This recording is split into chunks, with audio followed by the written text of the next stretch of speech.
Good afternoon.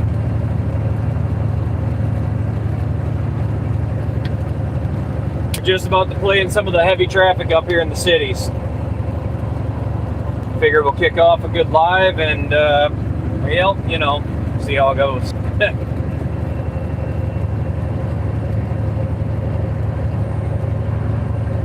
Looking a lot better out here today. A lot better.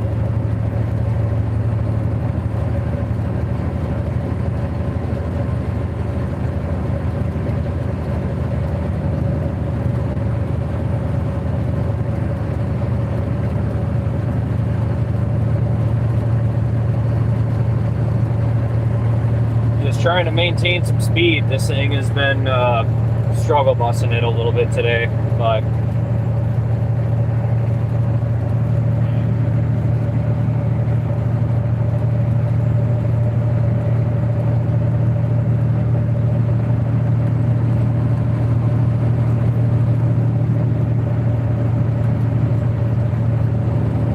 oh yeah, gonna be a lot of fun today. Is that a fucking car in the ditch? Yeah, that sure is. Well, that just happened. Nice. How the hell do you go in the ditch on dry pavement like this?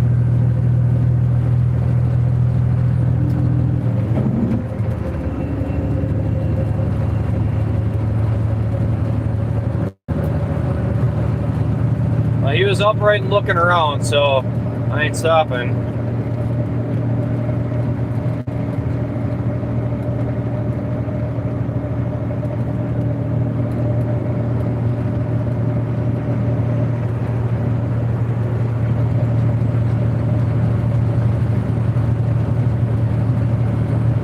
Apparently, Cole, you're not kidding.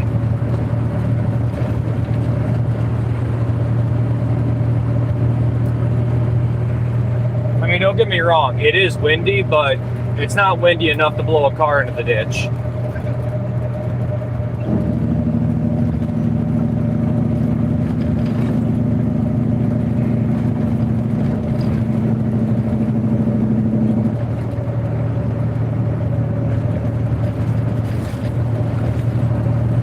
I think we're going to wind up grabbing the hammer lane. I don't know what traffic's going to be like up here, but I know I'm going to want that lane.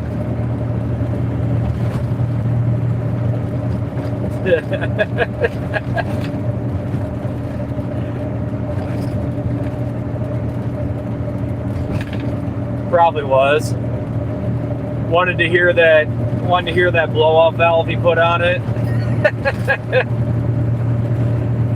Hit the throttle too hard, just sent it right off the road.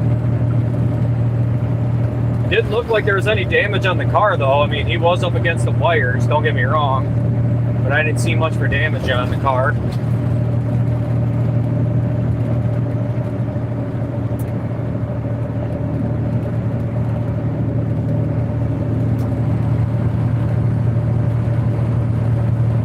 Is it impressive that we weren't even 4 minutes into the live stream and there was somebody in the ditch?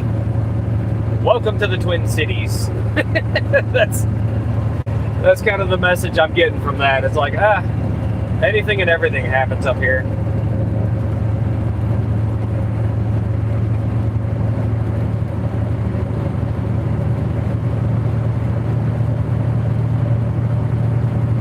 Yeah, that sounds about right.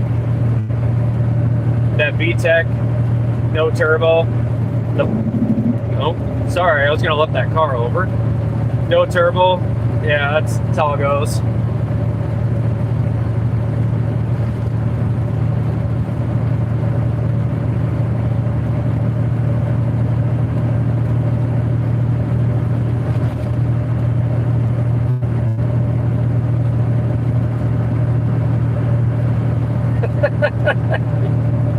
That's about right.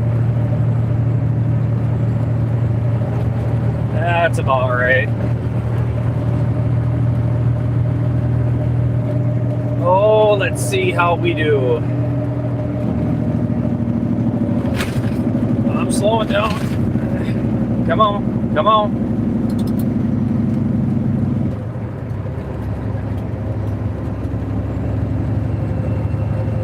there. That one I caught. That blinker I caught.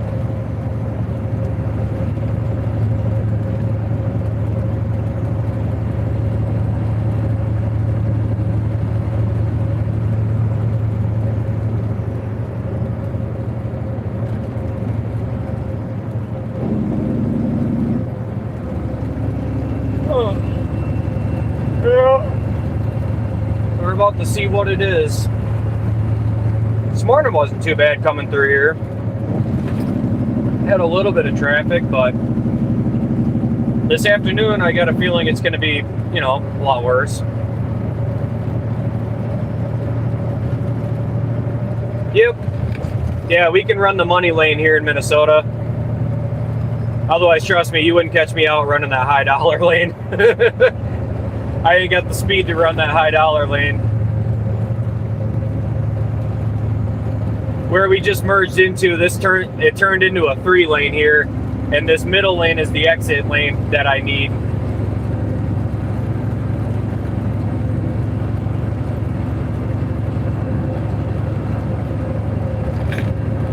Yeah, no, even when I was over the road, I tried to stay out of that lane. Just, yeah. Especially out in California. Good Lord. They really like it when you run the high dollar lane out there, man.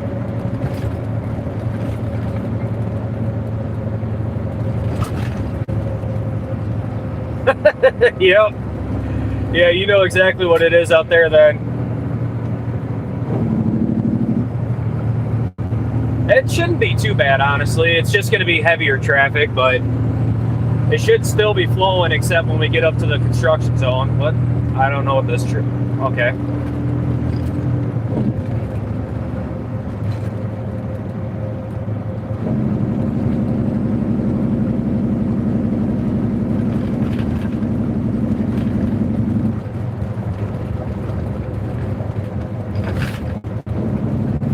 Yeah, yeah.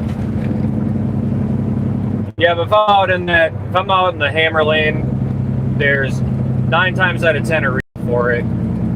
I don't like to hang out there because I can go a little faster than most trucks, but not fast enough to sit in that lane for long.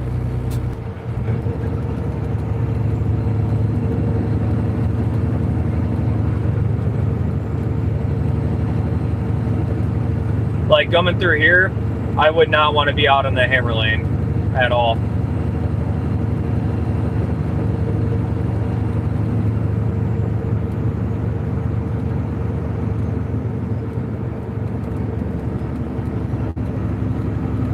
You'll see people brake checking each other on the way down the hill. Like it's just better to sit over here and take it slow. It's not a race down this hill, you know.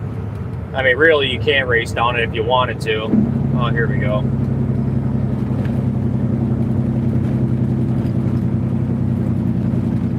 All right, good merge. Wasn't bad.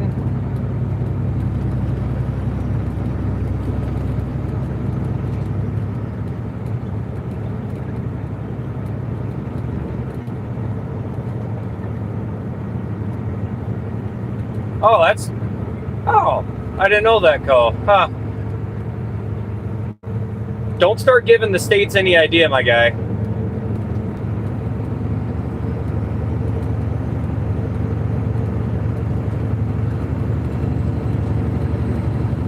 Yeah.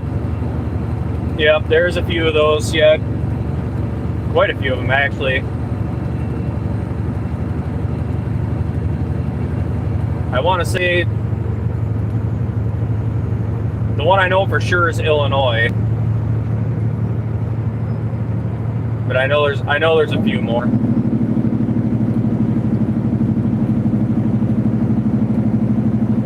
Well, come on in.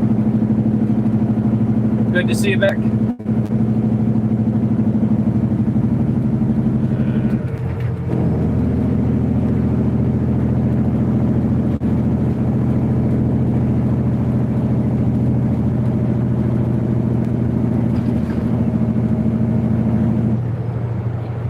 So if you watch this container trailer next to me, he may be short, but he's going really fast, and we're going to be stopping up here. And he's going to absolutely smoke them brakes if he doesn't slow down. That's why I sit over here. People panic when they hit the curves at the bottom. Oh, it looks like he's keeping a good distance, actually. It's nice to see for a big truck riding out in that hammer lane.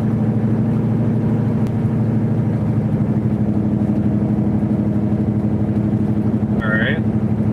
Not sure what that was.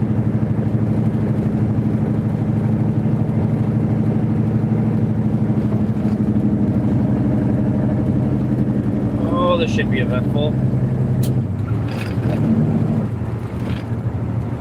They also make this right lane merge into the left right at this bend here.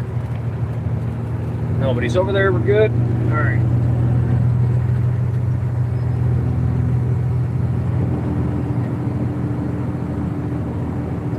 Oh, okay, yeah, that would make a lot of sense, Cole.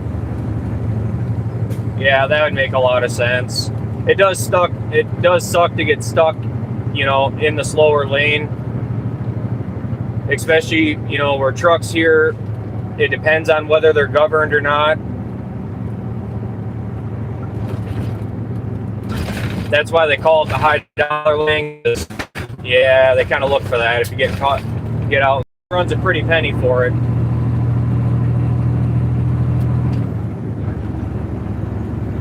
All right, let's get the speed back up here.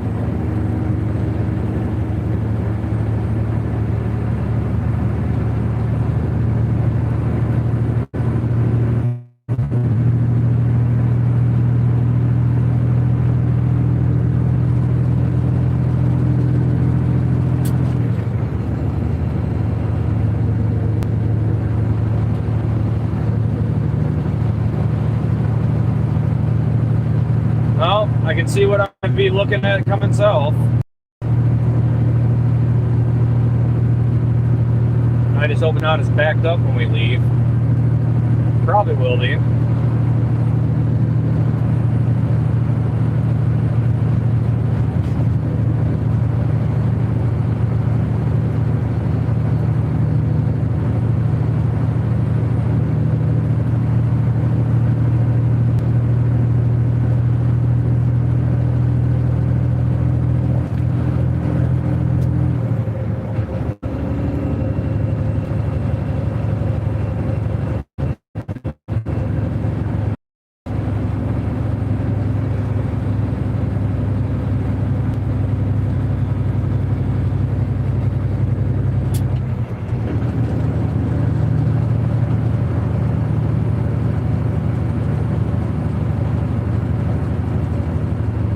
Yeah, you're not wrong, Cole. There's a lot of the bigger companies that run out here. I've noticed they've been changing their truck speeds to 70. So it's not too big of a difference, but there's still some that are stuck at 65 or 67. So when you're going, you know, 72 to 75, it just kind of sucks at times, but I mean, it's not like I'm really in a hurry to go anywhere. Today I am a little bit, but not in that big of a hurry.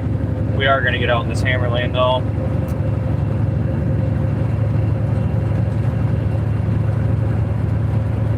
Got traffic on both sides of us.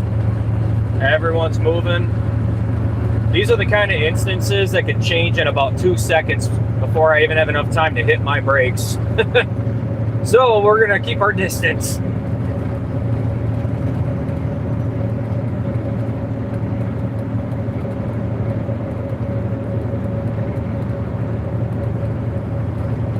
Yeah, that sounds about right.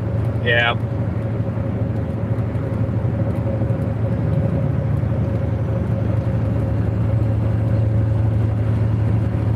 But we're going to keep flowing with traffic as we're going through here. I'm not looking to pass. I'm just looking to keep up with whoever's in front of me. That way the person behind me doesn't get all hot and bothered and try to come cut me off on the inside or something.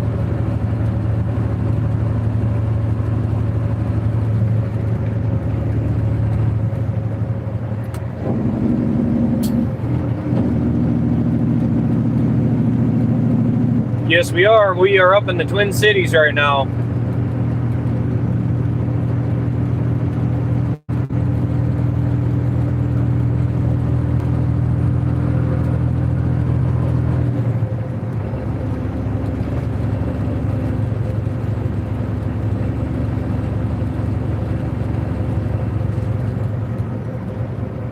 Yeah, the Autobahn sounds kind of, yeah, that kind of sounds like a day driving through Chicago. Trucks cruising, 65, 70 cars, 100, 120, something like that. Ooh, just want to make sure we're not. Just want to make sure I don't miss a brake check here, because I'm not exactly light enough to just stop at this point. Welcome on in from Ohio. Is it as hot out there as it is here? Because, good Lord,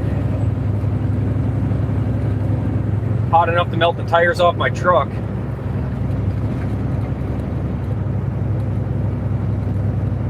Welcome on in, man. Hey, I get it, dude. I know you got yourself a newborn, so trust me, I understand that all too well. Oh, it's 104 out there. Oh my God, it's worse. It's worse than it is here then.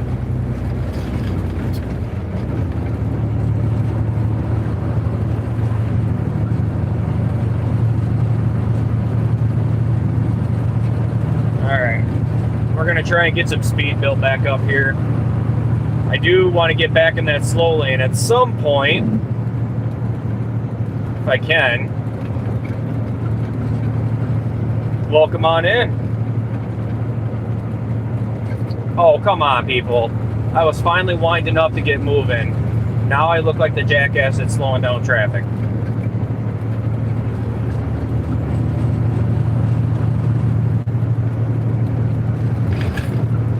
Alright,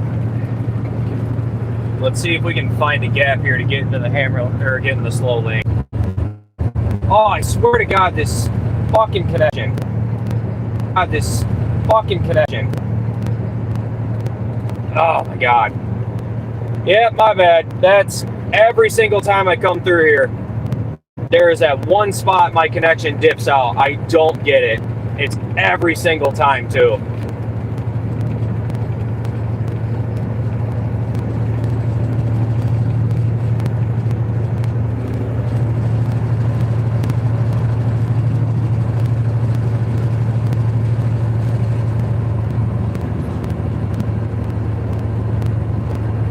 I tell you, Cole, I'm gonna have to figure out a way to fix that connection problem. That shit drives me more batty than cars cutting me off.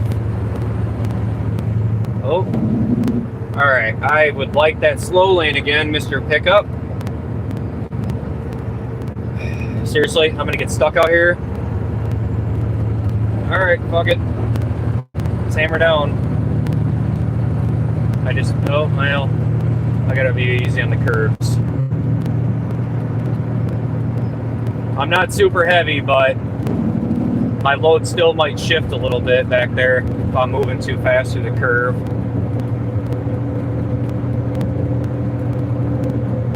And I gotta stay in my lane. All right.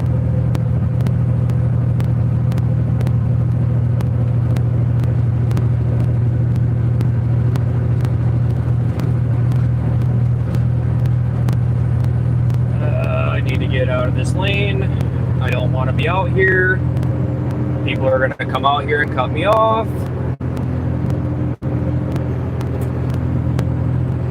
All right. There we go. There we go. It's not necessarily impatience. It's because I want to get out of this lane so that I don't have cars coming over and cutting me off. People like to move their ass through here. And, well, you already know it. We're not the fastest ones out here by any means. I'm fully loaded, so I can't just pick up speed and go. So I'm trying to get over to the slow lane. And it's just hard when, you know, I gotta account for like the length of 5 cars. But there we go. We're in the lane we want to be in. Now we just gotta watch for the traffic slowdown up here.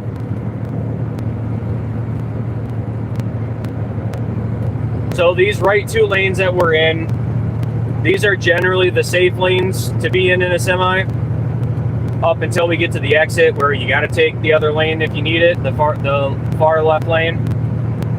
But just driving through here, if you're out in those left lanes, generally you're going to get cut off. You're going to have people that are going to come flying up. They're going to look at you like an obstacle in a racetrack, and they are going to cut you off. So I just try to get the hell out of those lanes and get over here, but easier said than done.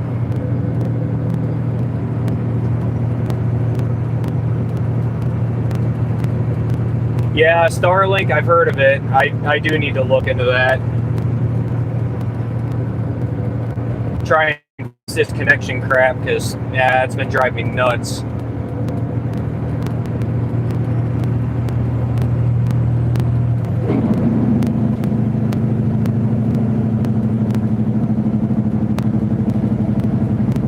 Yes, it is.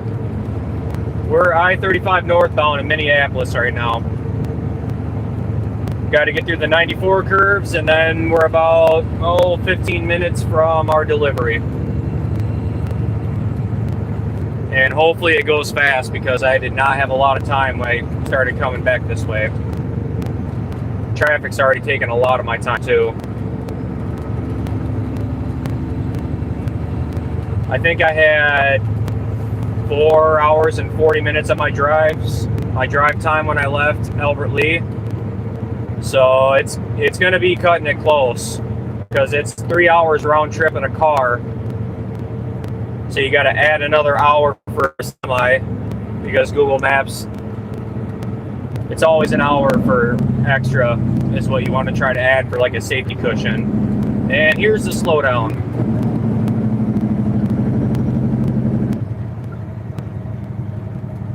Oh, people are going to be trying to hit that exit, and that exit looks absolutely backed up and fucked.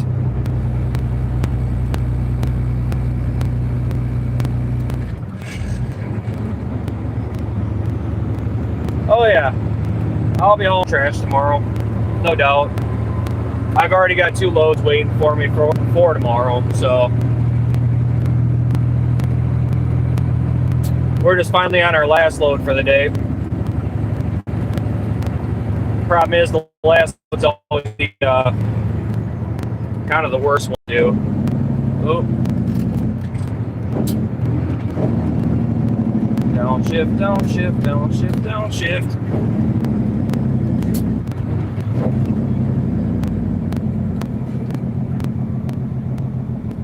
All right.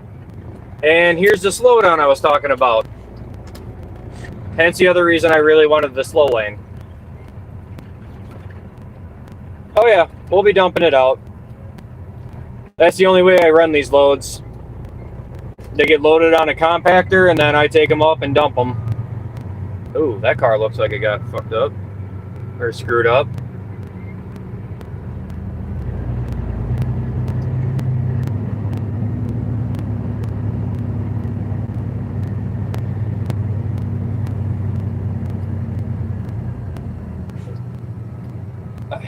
Are you serious?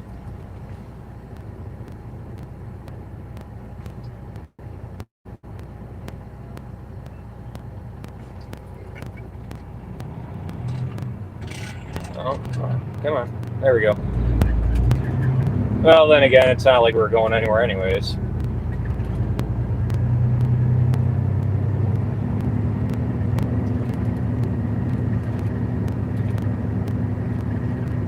I am really hoping there's not a lot of trucks waiting, man. I do not want to have to use my 16 today.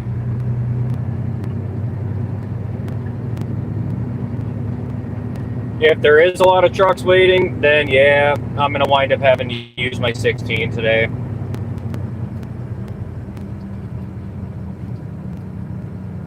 Oh, we're behind a pot van, and he left the gas cap open.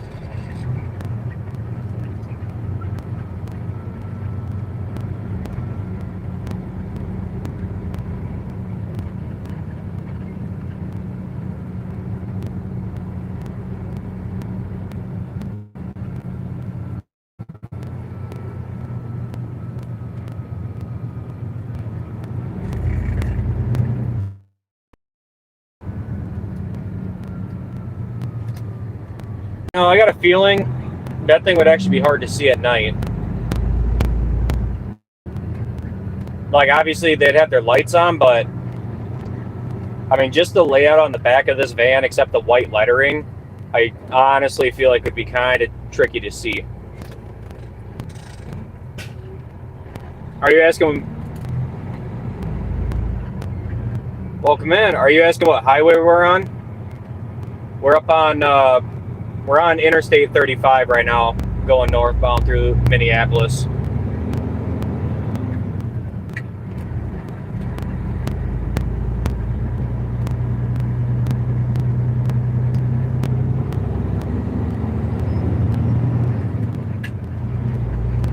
You know, I have been wanting to do that for a while.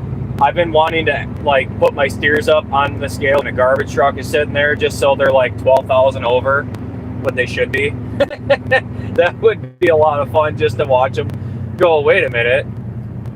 Because, you know, those garbage trucks, they actually get pretty heavy.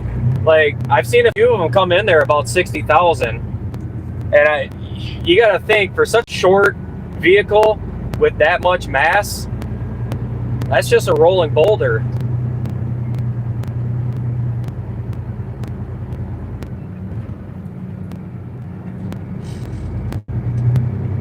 Oh yeah, the Twin Cities is always a good time. Getting to run through here with all the heavy traffic.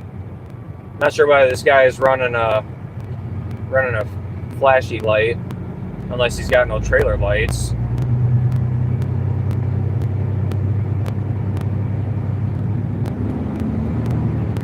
Yeah, this is what happens when I start late.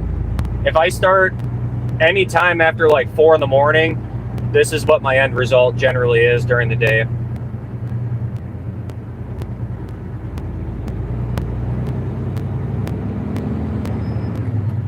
Honestly, Cole, they might be. I actually don't know how heavy those garbage trucks are empty. But I wouldn't doubt that they actually have a little bit of weight to them. Oh, I'll try and sneak over, give this guy some room.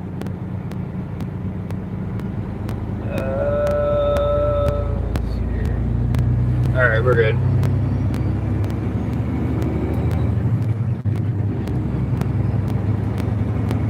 Oh, we are heading to a recycling center up in Minneapolis.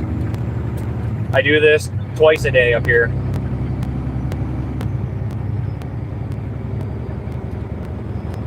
Welcome on in.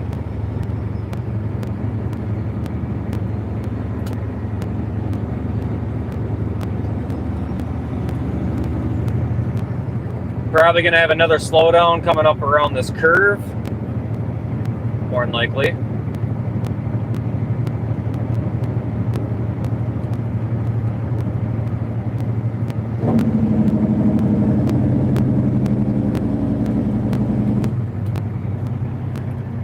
You know, I do miss driving down that way. I will say though, I have definitely gotten off on some back roads in Oklahoma and Oklahoma and Arkansas. That's a little scary in a semi. I ain't gonna lie, I've done that at night a few times down there.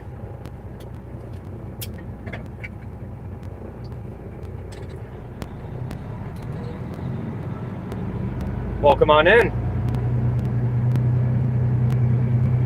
Yeah, so the big problem about what we're coming into right now, up here anyways, is people are gonna be trying to get to the right to hit the 94, while people are gonna be coming to the left trying to hit the 35. So we're literally going to be battling here. Your room. I'm not going to run into you. Now.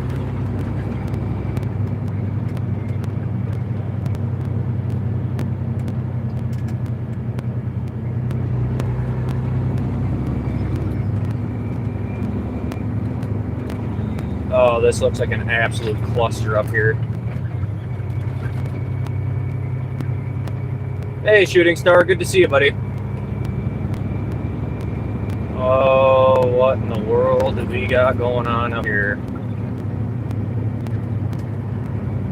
Oh, you're not going to fit that, sweetheart. That's probably why your mirror's broke.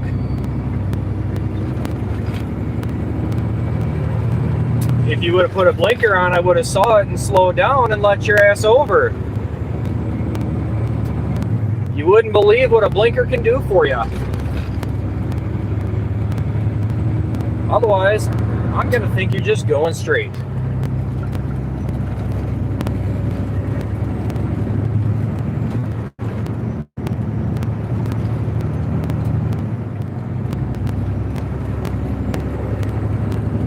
Good God, all right. There we go.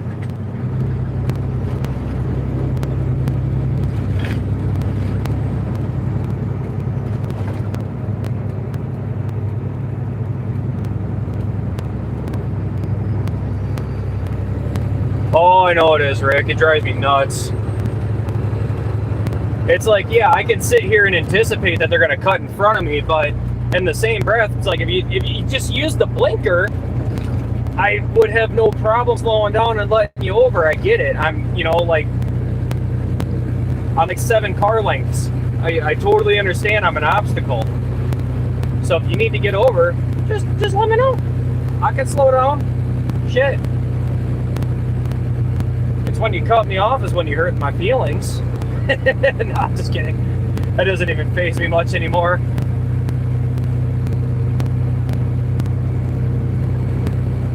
Oh yeah, I did hear something about that up here. I didn't know what actually happened with it. Can't get me to pull off around here though, I'll tell you that much.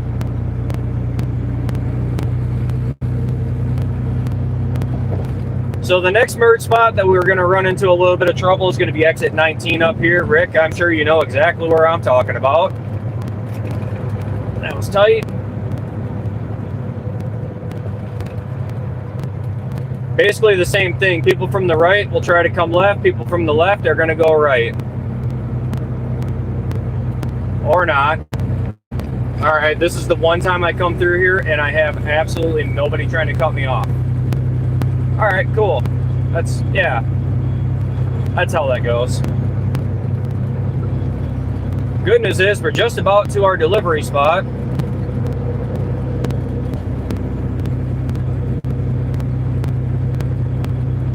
And hopefully it's not super busy.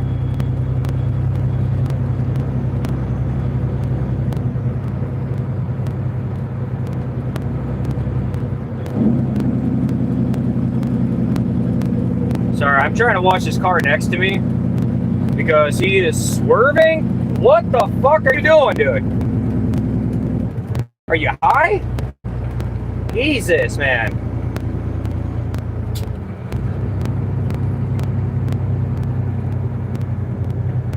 Oh, Jesus, criminy.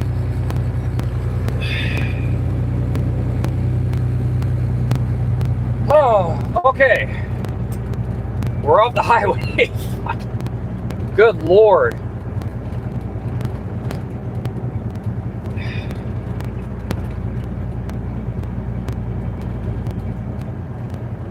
It felt like I was dodging potholes, I tell ya.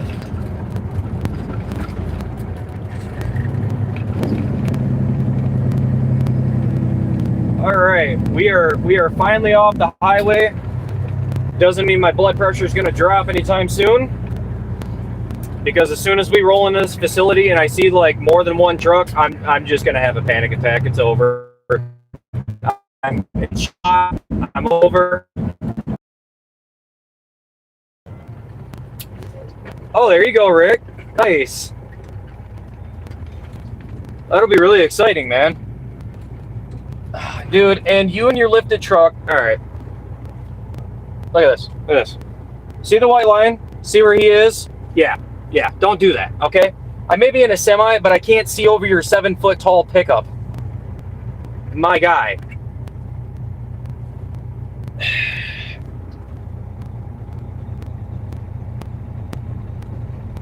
All right. Oops, left my brakes on. Yeah, I'm kind of hoping nobody's here because I'm going to be running pretty low on time, and I got to tell you, I don't know how it's going to go if I get stuck here. I'm in a day cab, so I don't exactly have a bed to crawl into, you know?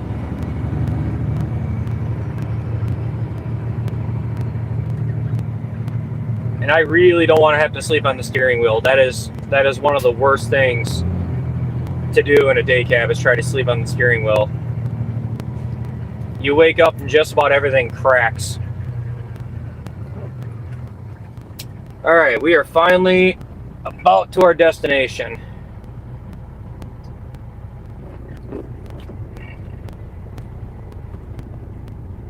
Oh yeah, Rick, you probably know this answer. Do you know why this road fills up so badly at certain points? Like, is there just that much traffic congestion through here? Oh, to answer your question where we're heading, we are going to a recycling facility up here in Minneapolis. We're just around the corner from it.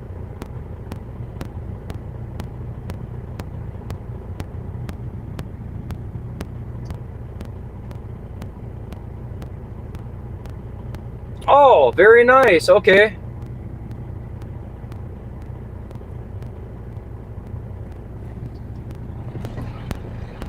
Yeah, we can do that. I can keep the live stream going, and then when I go to unload, we can jump out and watch.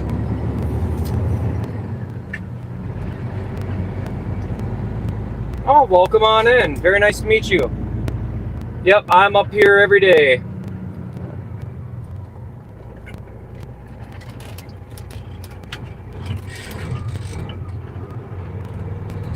Oh, okay, that would explain it, Rick.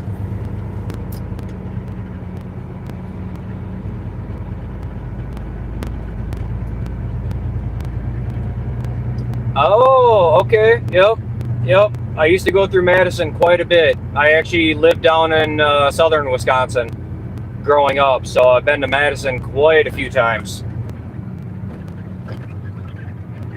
All right, let's get on the scale, see what's ahead of us, and hope to God there's nobody up here. Oh, yeah, we're in business. All right, we should be able to get in and out of here. That'll be really nice today. We're not super heavy. We're just under 73,000 with this load, so that's kind of light for what I usually pull, but that's kind of nice to have today. Give me 1 second, let me scale this thing in. All right.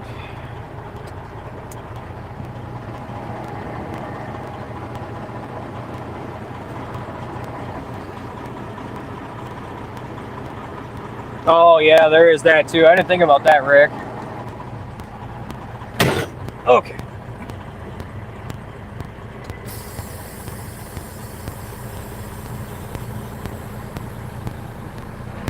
Oof. Yeah, that's a trip, man. God, I think my furthest run was California to South Carolina. That was brutal.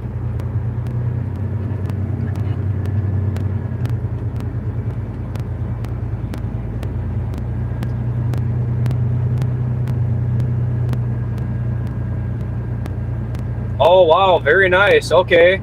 Yep, so you definitely know Wisconsin then a little bit.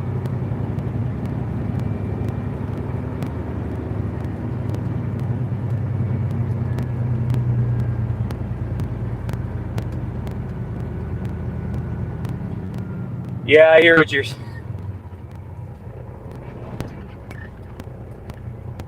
Milwaukee to Houston, that's a good run. Oh man. Yeah, so this is the problem up here right now. So inside the facility, it is probably sitting about 40 to 45 feet tall of trash. So that's what happened earlier when I got up here, was we were, we were trying to get all us truckers that come up here, we line up where I'm sitting, and we usually get condensed down to one door when this building fills up. Well, then we get stuck, and we get stuck for hours on end up here together, and it sucks. I'm just really hoping that they're going to have us back in this door and not the other one, because then we're going to be dumping on the ground down the driveway. They'll let me dump like halfway down the driveway, stop, pull forward. The operator will have to come over, shove everything into the building, and then rinse and repeat until I'm empty. I mean, I'm not as heavy as I usually am, so it shouldn't be too bad, but give or take. Welcome on in. Yeah, it's a recycling facility up here. Anytime it gets really windy, it absolutely trashes the place. They usually have a cleanup crew that'll come through here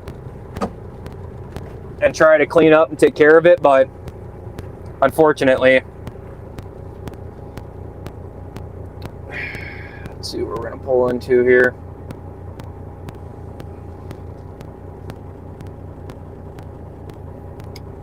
So they only have these. There, big show you.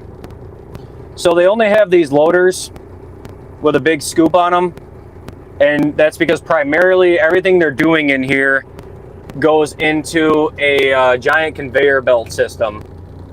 So they essentially, well, and it's not a very big building inside. Oh, very nice to meet you.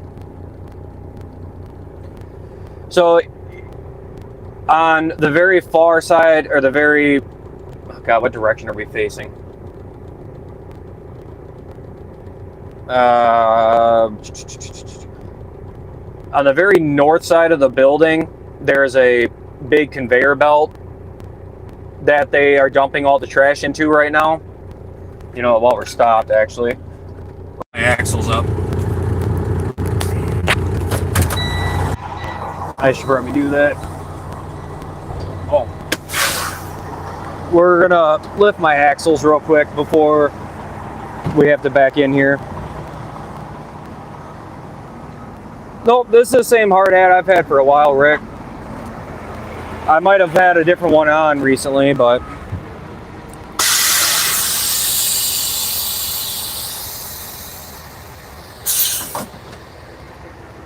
that'll get that up. Let's get this chain down. Let's see how much pressure we got on the door. Oh, actually, it doesn't look like we really have any pressure on the door. So we can at least pop this off then.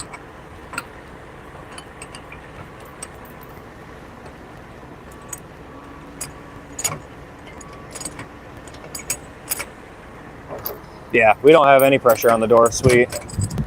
That means we can have this open and ready. So as soon as we get in there, all I got to do is pop this chain off.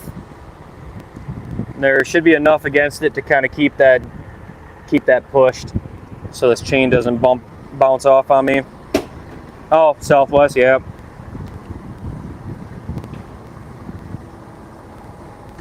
Yeah. So I have a walking floor trailer. So like on this, I can come under here and I can change, like I can lock the floor so it won't walk, and I can change the direction so I can make it come forward or go backwards. And that's just simply, you know, it's all hydraulic ran. We'll see if we can see anything in the door. Oh, never mind. That's filled with cardboard. You know what sucks? I just got this thing washed yesterday. And yeah, I kind of went off road today. Absolutely trashed it. Didn't take much either. Oh God. So I'm thinking they're gonna have us probably back right where that trash truck is. And I'm really hoping not. I'm hoping I can just back, you know what? Let's go take a look. Well, they're either making room or they're just trying to clear what's already there. But I just want to take a look in here and see how bad the building is. Ah, shit. Yeah, we're not dumping in that door.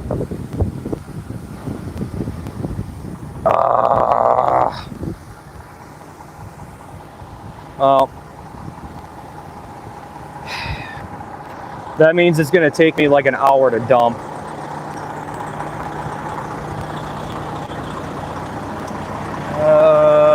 Debating whether I should hook the hydraulic lines up now. No, I'll do that when we get backed in, but that's going to suck. Because if that door right there is that full, that means the door that we have to back into and try and dump at is going to be about as bad. So it's going to be dump, pull forward, dump, pull forward, dump, pull forward.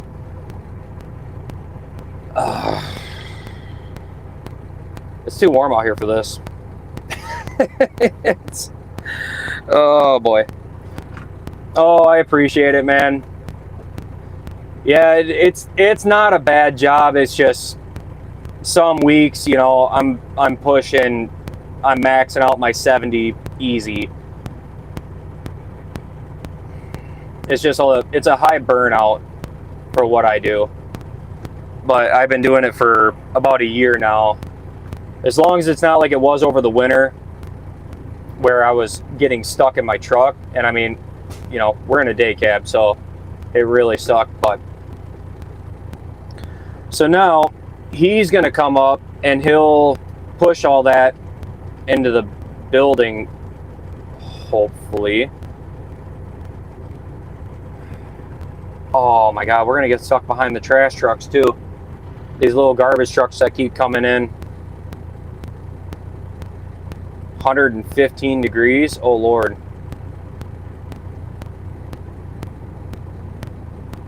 Yeah, so there's only one door. And he's going to back in to dump there.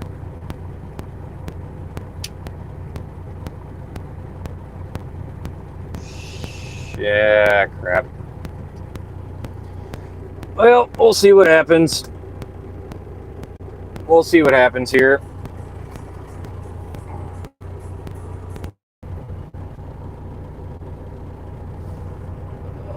And there's another one. All right, maybe I can just dump in that full door and get out of here.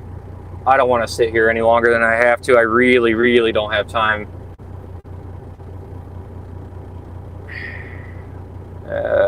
Shit.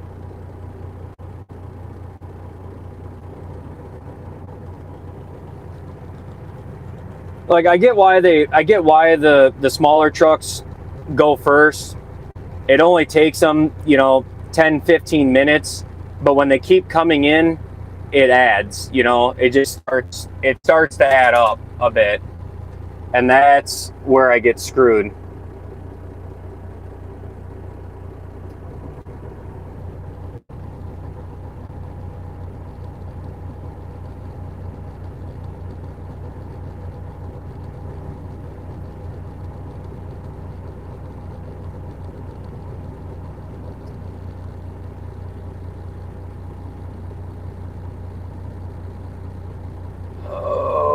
I really shouldn't have came back up here tonight.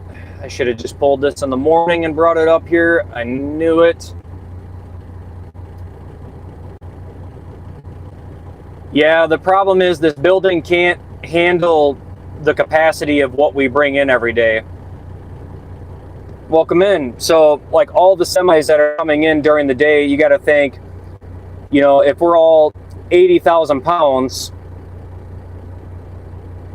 we're all bringing in roughly anywhere from 32,000 to 40,000 pounds worth of recycling. And it adds up really quick when it's just kind of nonstop. And that's pretty much what we're looking at right now. Is this building, I mean, it's only Tuesday, and this building was pretty empty yesterday. Probably yesterday morning, it was fairly empty. So it's filled up very, very quickly. Oh, yeah, that's, yeah. So the little trucks get higher priority because they're faster and they usually have to get back out. That's generally why. Usually when it's this full, they don't do the priority, but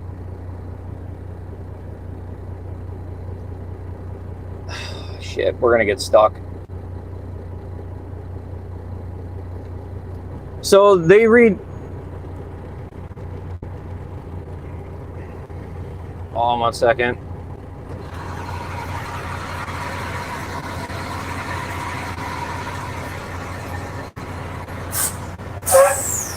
I got someone coming up here. Hold on.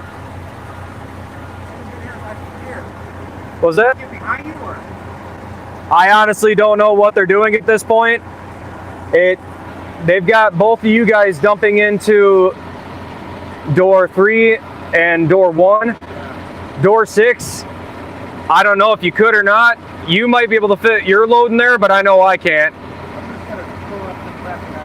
Yeah.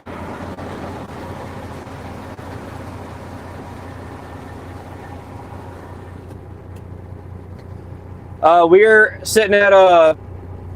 currently sitting at a recycling facility up here.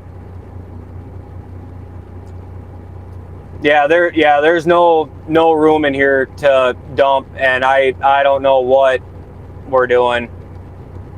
Because if I get put on the back burner, then I'm basically stuck, is kind of what's going to happen.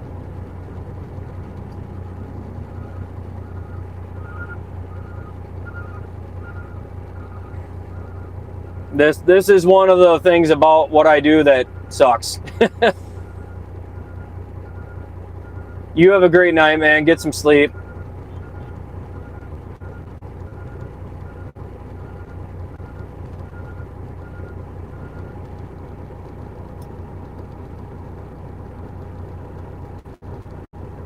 It would be nice if they did study early, but or if they did close early, but that's, if it gets really bad, they will close, but 9 times out of 10, they're going to fill this building as full as they can. And I mean, they'll have it to where it's piled up to the door. We bring in too much, way too much recycling versus what is actually allowed capacity wise.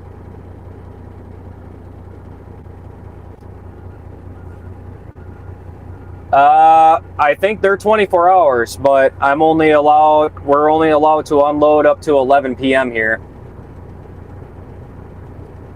You have a wonderful day. Thanks for jumping in. It was great to learn a little bit about you.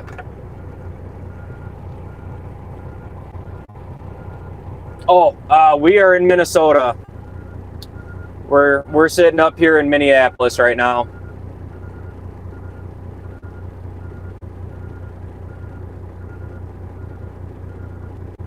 And we might be sitting here for a second because I'm not sure they're gonna let me get in here and dump.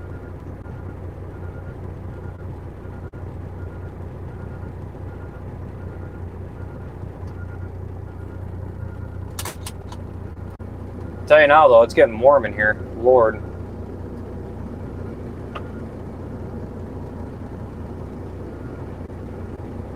Oh, very nice. Yep.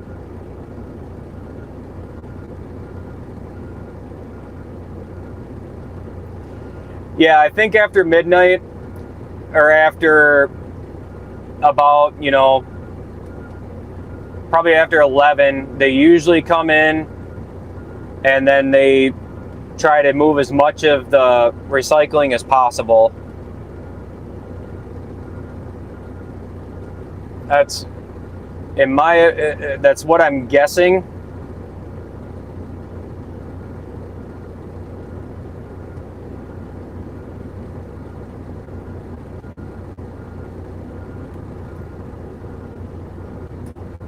But you can always tell when it's going to be a bad week. Like, I'll come in tomorrow and I'm sure the building's going to be fairly packed up yet. But if we do get another recycling truck in here, I'm probably going to tell them to go behind me. Because I don't think I can afford to sit here too much longer. I'm already going to be cutting it close.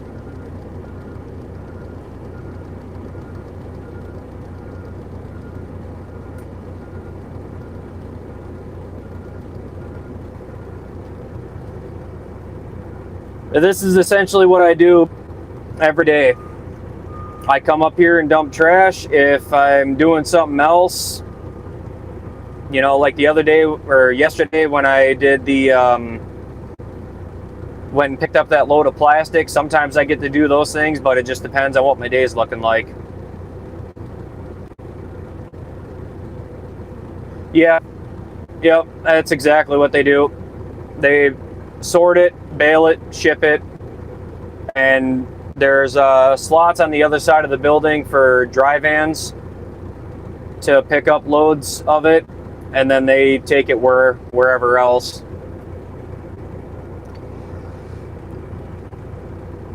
I can't figure out why they've only got one operator here today, though. That's generally there's two running full time, so that might be another reason it's backed up. Usually there's two of those things going.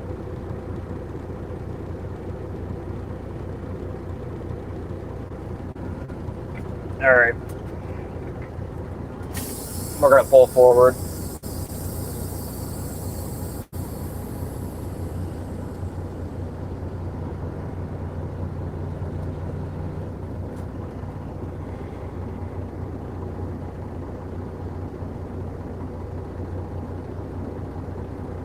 Yeah, yep.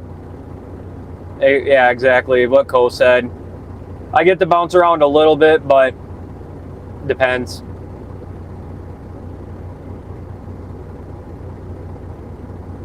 Nope, these are the main loads that I run. So they get loaded at a facility at a compactor, and then I come and pick them up.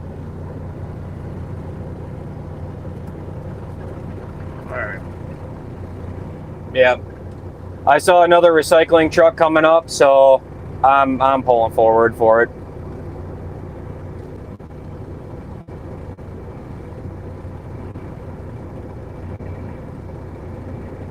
Like, sorry, not sorry, I'm not sitting here that long.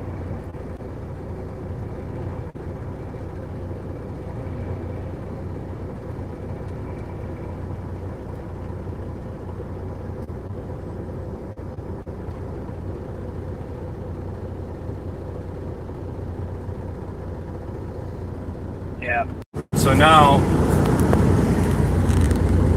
he's gonna make room for me to try and dump in the building as much as I can, but it's gonna be tough.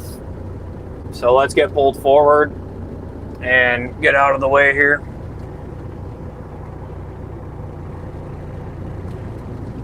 So I can let this other recycling truck out.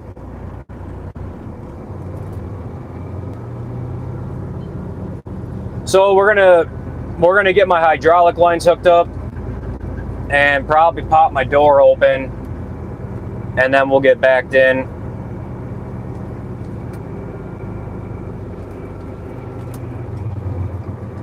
Yeah, soon enough they'll have another cleaning crew up here to take care of all this crap.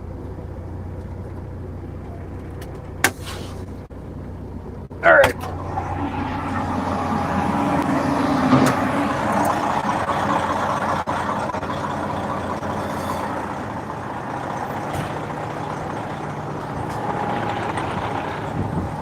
So we got to come back here, and first things first, I got to hook these hydraulic lines into those fittings. So give me 1 second.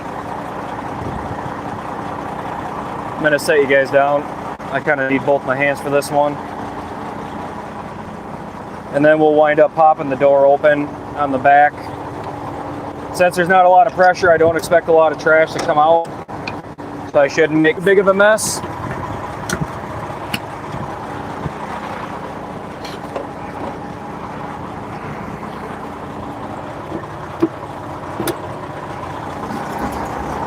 All right, now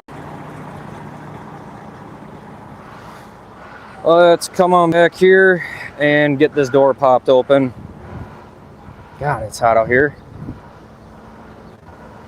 So he's making room. So yeah, we're gonna have to pop this open out here. Oh boy, I might need both my hands for this. 1 second, sorry. I'm gonna need both my hands to get this open.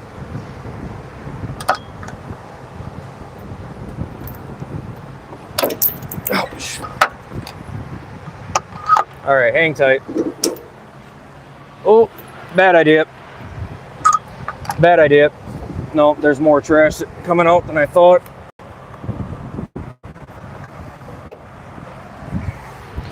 All right, so we're gonna have to back in first before we pop that door open because there's more trash in there than I thought at that back door.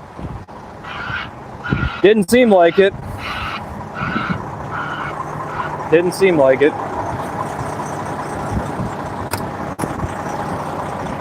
Okay. Let's get this backed up.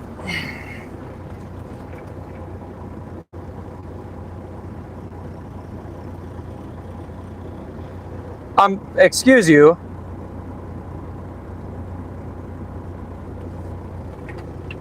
You gotta be shitting me. Look at this shit.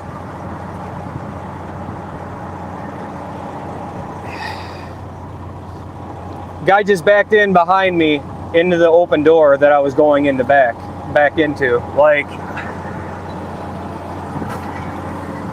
absolute fucking kidding me.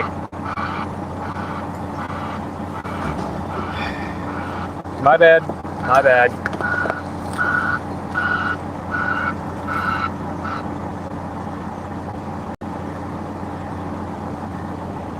All right, well, so we're gonna hang out here for yet again another few seconds until I can back in, but yeah, that one, that might have pissed me off a little bit. Like, I get they don't take much time to dump, but to come in and back in right behind me as I'm about to start backing,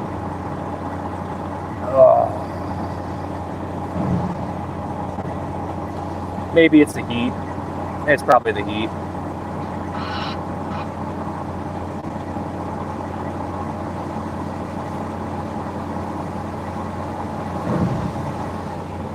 Okay, maybe now we can back. Absolute jack wagon.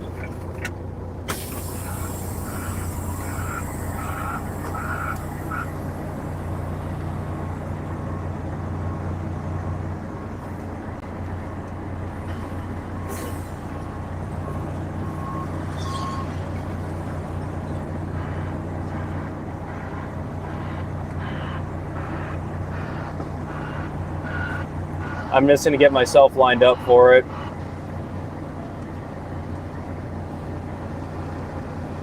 Oh, yeah, that was irritating. Because now he's got to clear that door again before I can back into it. Yeah, that doesn't fail.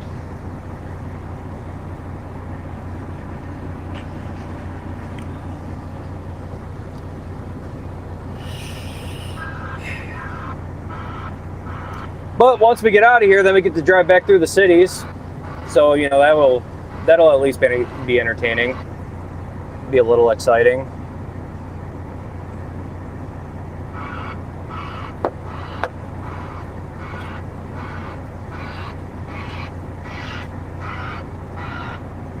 All right, there he goes.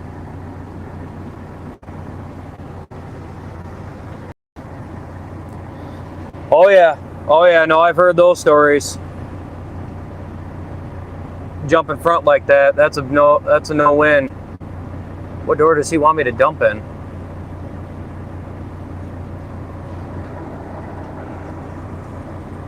All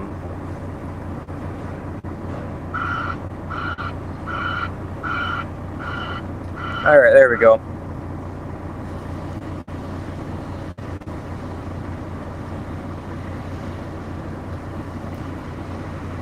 Yeah, so he'll get that cleared up somewhat, but yeah, if you look inside this building, that's probably the highest I've ever seen it stacked. That's probably a good 45 feet stacked in there. I can't even imagine how much weight is actually sitting inside this building right now.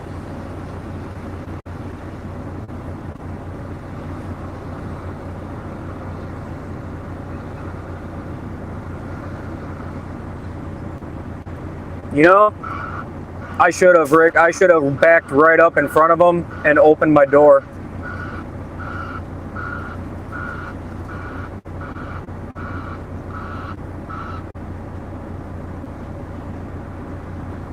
That's pretty much what that is, yeah. That's what that beep is.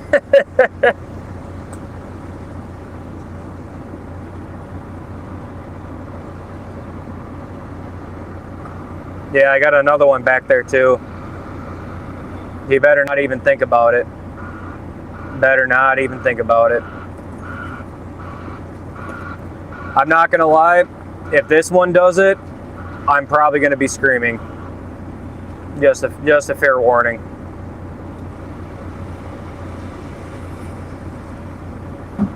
Because that one will absolutely push me over the edge.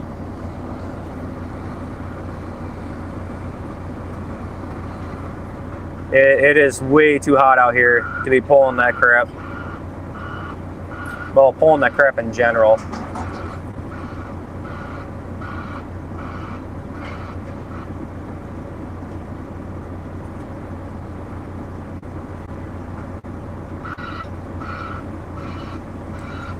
All right, let's do this.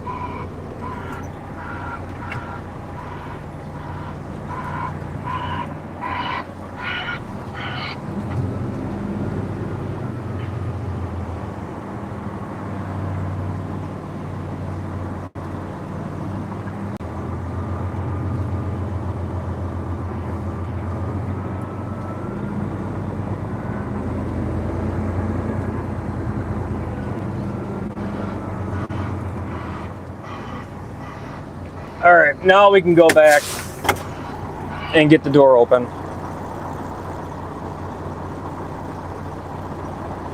Oh, wrong glove. Oh.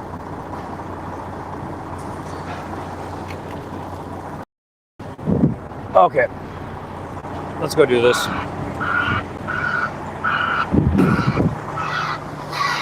So essentially, since the building is so full, I'm gonna have to open my trailer door outside and then, well, basically back right up.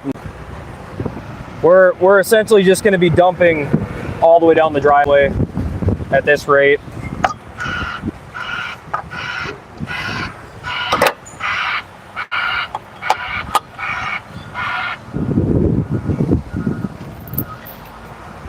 All right, ready? I'll show you what this looks like. That's why there's so much pressure right there.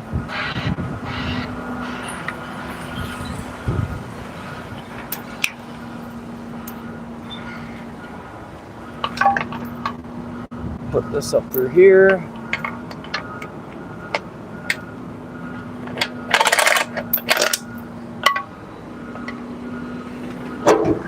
Okay. Yeah, so that's all going to get pumped out of this thing. I'll just have to back up and push that up as far as I can.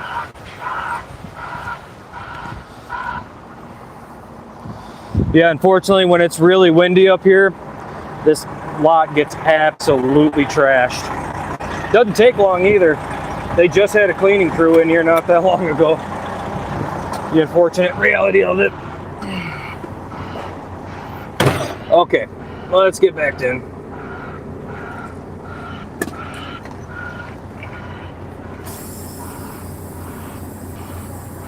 Honestly, I don't even know. I don't know what happened to it.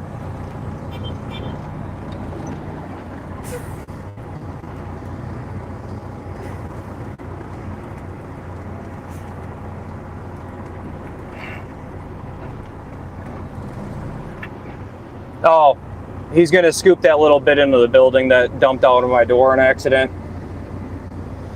I appreciate that, Rick. I absolutely appreciate that, because there's definitely some days. There's some days up here, man. I tell ya.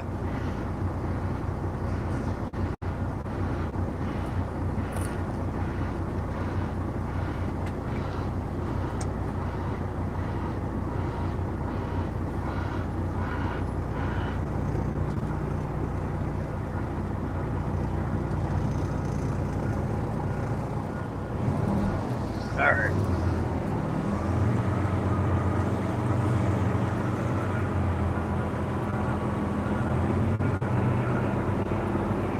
The problem about doing this is that sometimes it'll get stuck in the trailer with how we're going to be sitting. And that might suck, because then I may have to climb in the trailer to clean it, or to get cardboard out. And I promise that's not fun. But let's go take a quick peek while we're sitting. We will have to pull forward occasionally,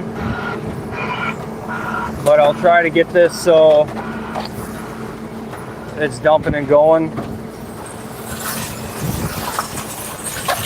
Yeah, so you can see that the floor is going to walk it out.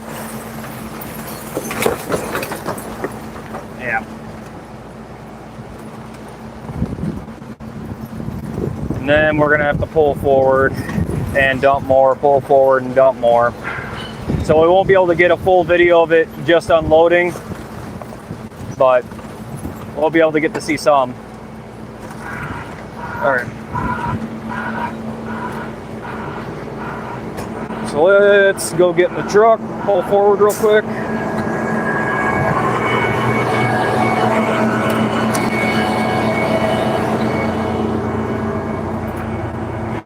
All right. Let's get pulled forward here.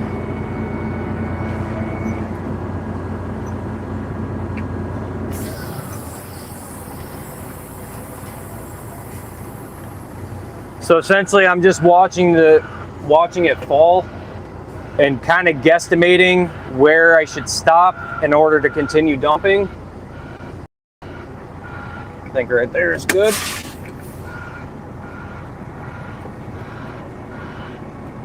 Come on. There we go. All right.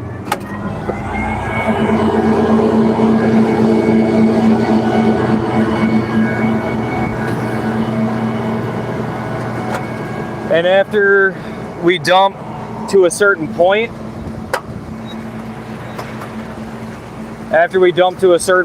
then what they'll do is, yeah, so that's what makes this longer, is because he can't get back here to push this. And you can already see that if I let it go too long, it'll probably start pushing my trailer, which it's probably going to start doing soon.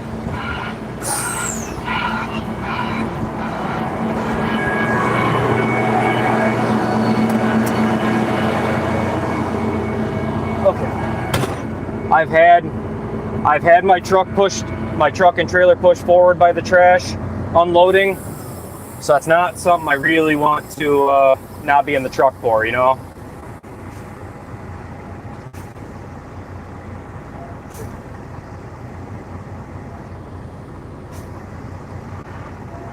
Yeah. Here. Oh, Jesus.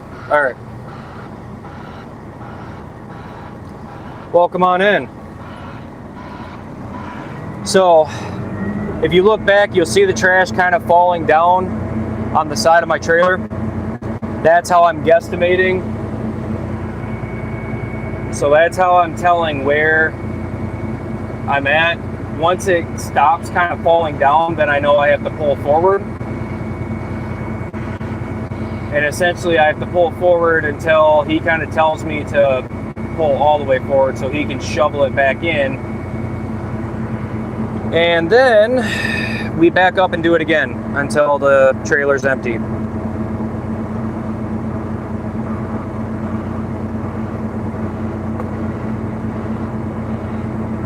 All right, so we're going to be getting close to where we're going to have to pull forward.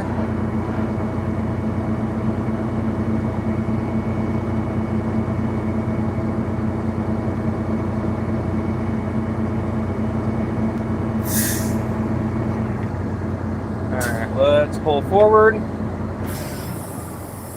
So you'll see it kind of pile out the back now.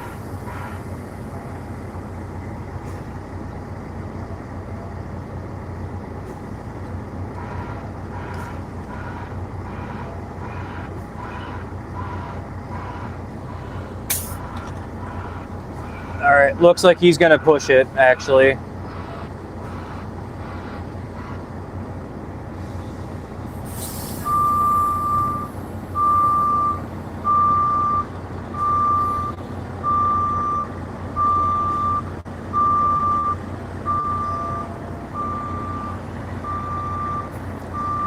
So you'll see him in my mirror. He's going to go back and clear it for us and try to push what he can into the building. And then we're going to back up and do it again. And that's essentially how this load has to be unloaded up here when the building is this full.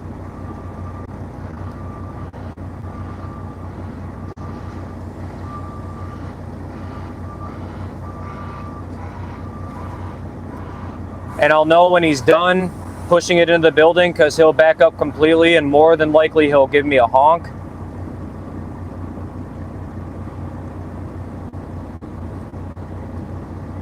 If one of those trash guys tried to back in behind me while I was unloading, I probably would just back in front of his truck and start dumping. Like, no joke. I've got a lot more recycling on my trailer than they can carry in their trucks, I promise.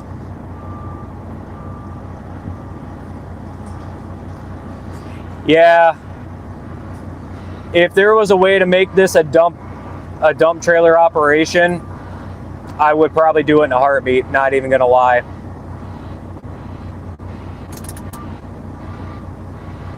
All right, looks like he's backed off. Okay, let's get back in there.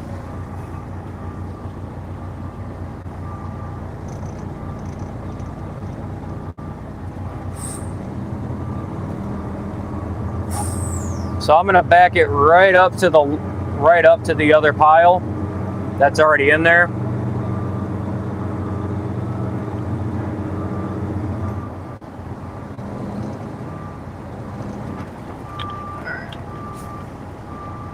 Give myself a little room.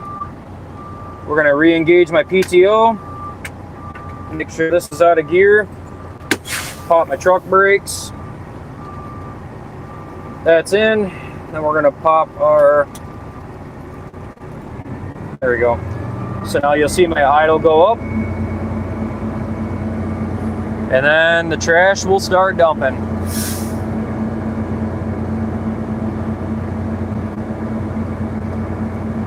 It's a strong enough trailer that as it kicks, it actually rocks the truck. But as it's pushing that recycling out, if the recycling doesn't have room to go, it will shove my truck and trailer forward. Just something you always gotta, watch for.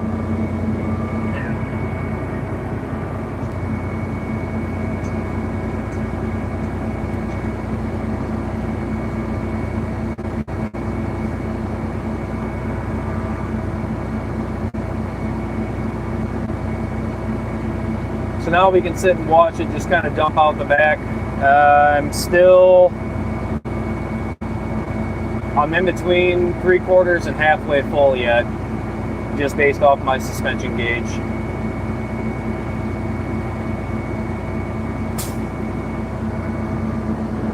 Yeah, because sometimes you won't see it dumping out on this side. You'll see it dumping out on the other side. So now we're going to pull forward.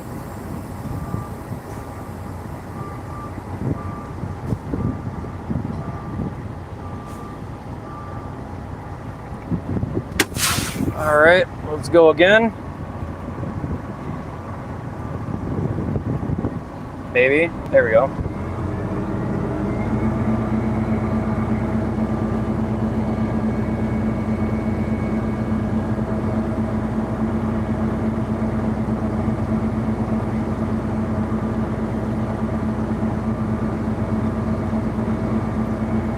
And then, yeah, essentially he's just going to have to try and fill the building back up. Is usually how it goes.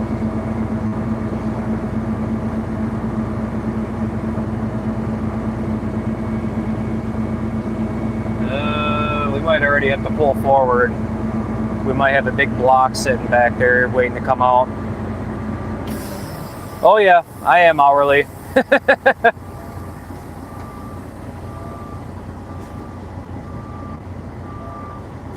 There we go.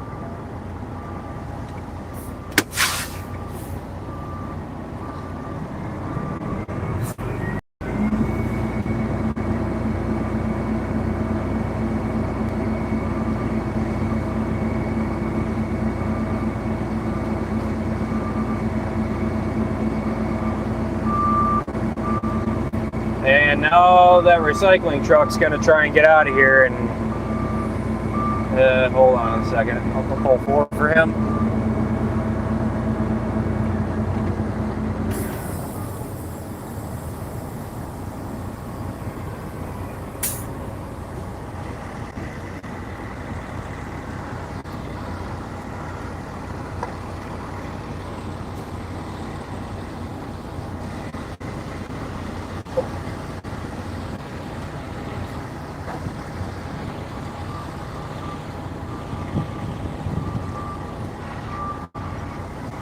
Trailer's a little cockeyed, but trying to give him some room so he can get backed out of here.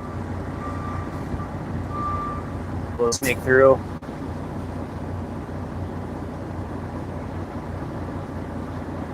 Okay.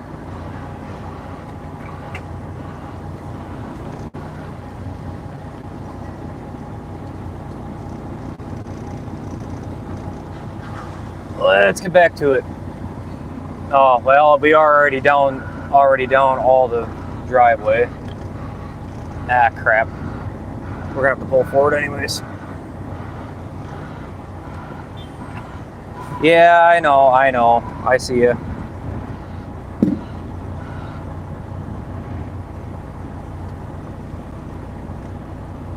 So we'll get pulled up as far as we can here without running anything too big over. Does hell on the tires. Well, come on in to a very eventful unload. I don't get to showcase this too often. Better be going to the other door, my guy. All right.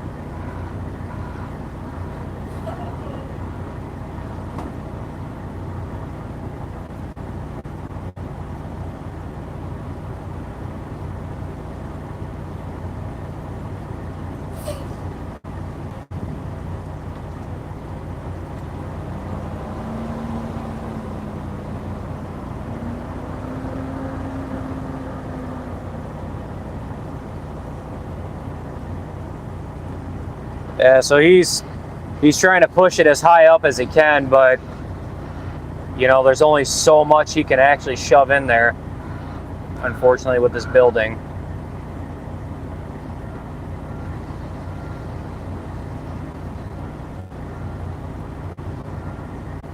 And then after we're done here, we get to drive back through the heavy traffic. Oh, it never fails. Never fails.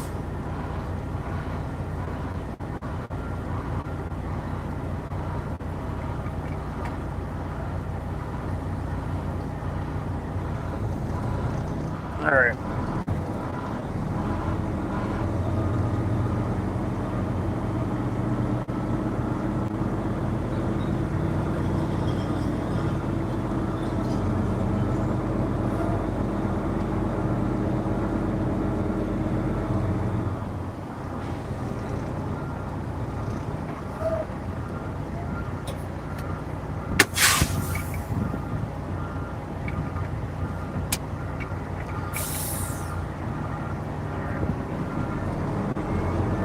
All right, give me 1 second. I gotta flip my logs over real quick. Hold on 1 second. Okay, we're back. I decided to flip my logs over so that I had to take my 16s today, because otherwise I won't have enough time to get out of here. Oh, shit.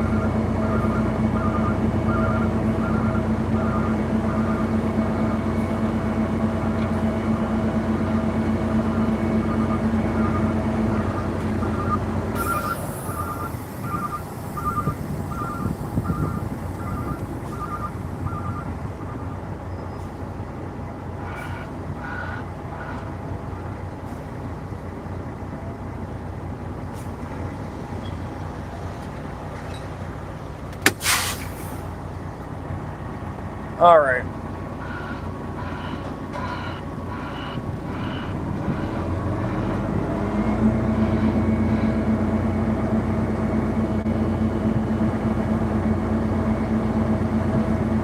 Yeah, there's still a lot more in this trailer too. Well, actually there shouldn't be a whole lot left.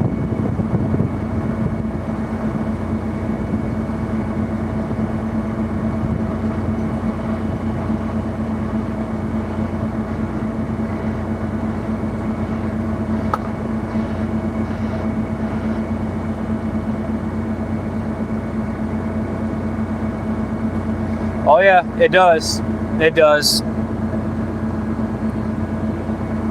The morning guys, I definitely like doing that stuff for.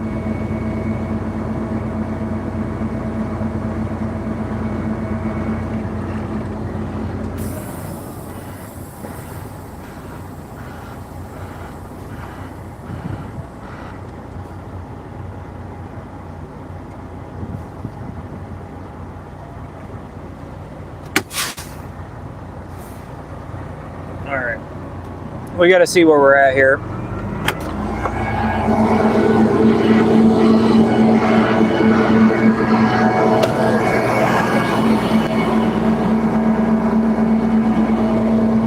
Yeah.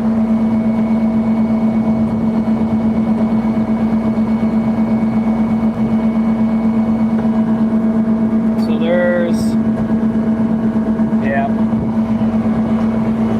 there's still a good chunk sitting in the back yet.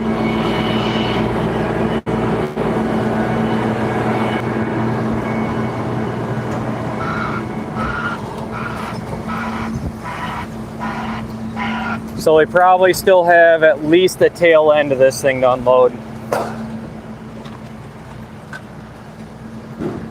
Yep. All right.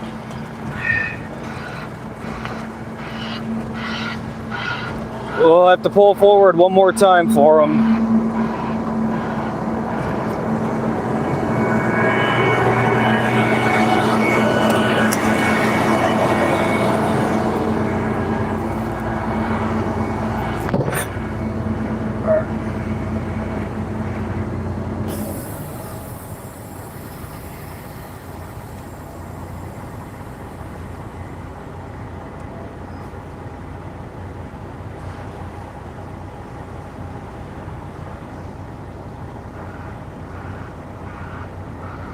Disengage my PTO.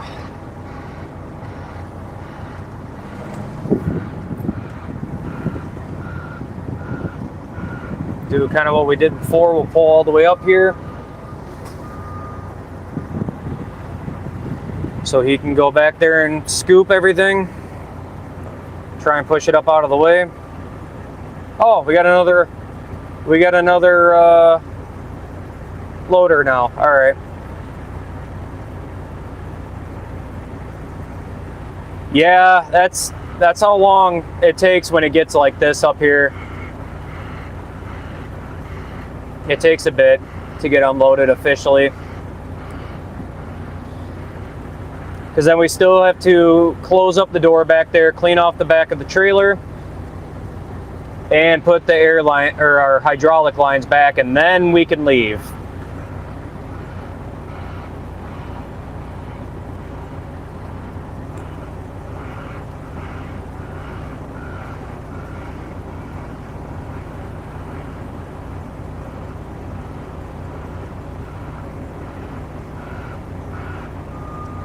Yeah, this building is so full. Holy crap.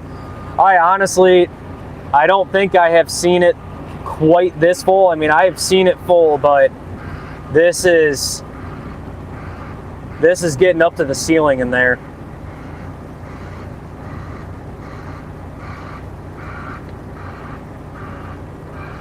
Yeah, once I'm done here, I'm taking this trailer straight home and I'm done for the night. I won't have enough time to do anything else. If everything up here was moving faster, I'd have time to go grab my other empty trailer, but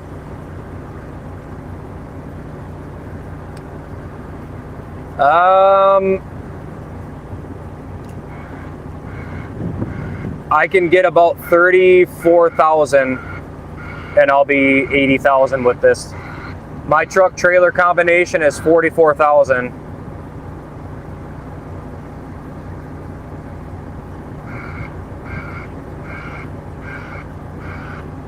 Well, maybe I did my math wrong there. I probably did my math wrong. Cannot think right now. All right.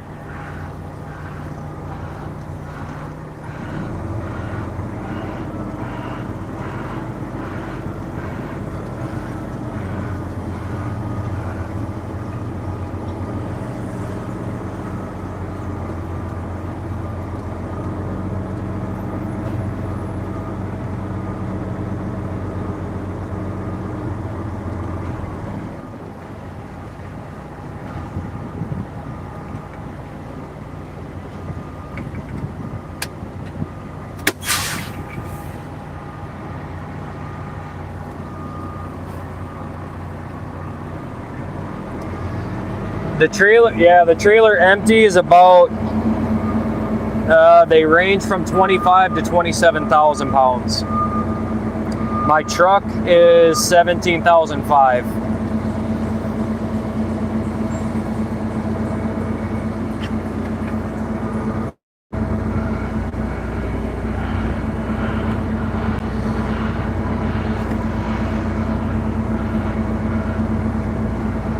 Oh God, is he gonna fit? That's tight.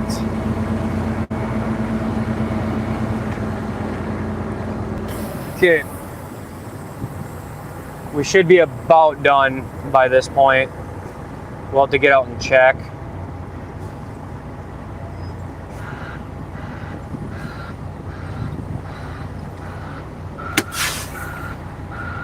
All right.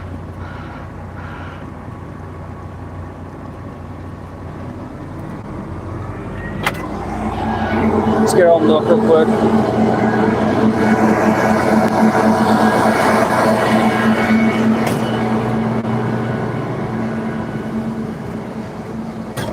See how close we are. We should be damn near done. Oh.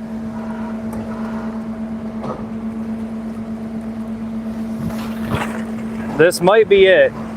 This might be what we got left.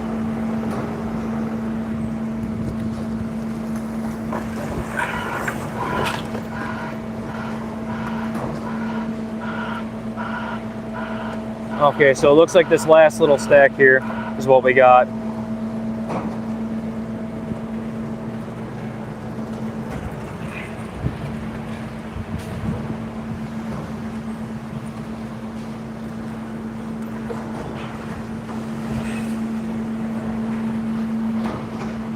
Yeah, down here, this,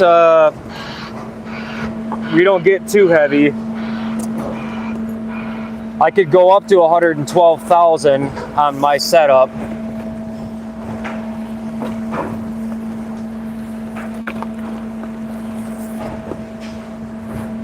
Sorry, right now we're just gonna try and get some of this out.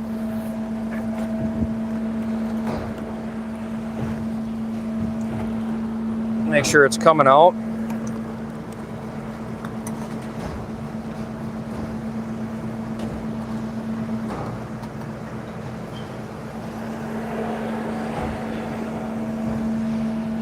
Sometimes it just needs a little pressure on it.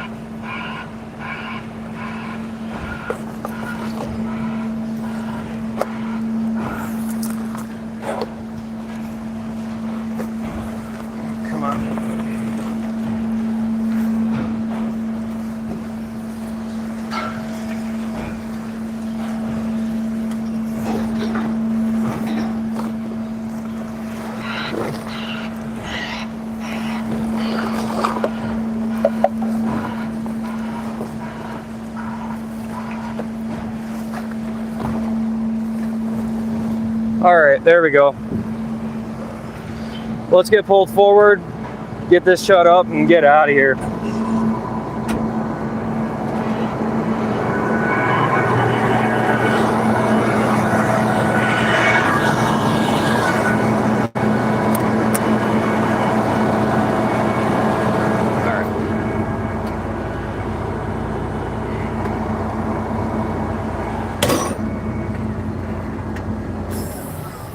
Yeah, about 23 tons is roughly what I can haul.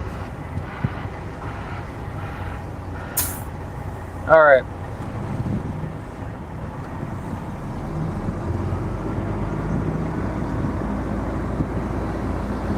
We're empty.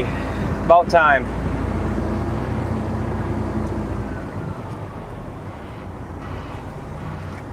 So we'll get pulled off here. Let's go get everything shut up and let's get going. We'll do my hydraulic lines first. Oh Jesus. All right. Hang tight. Just got to do my hydraulic lines. Go.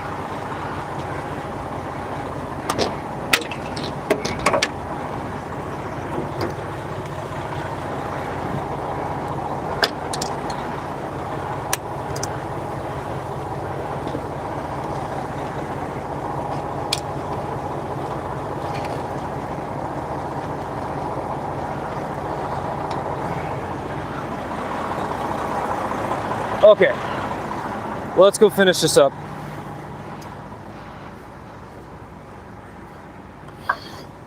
So we need to come back here,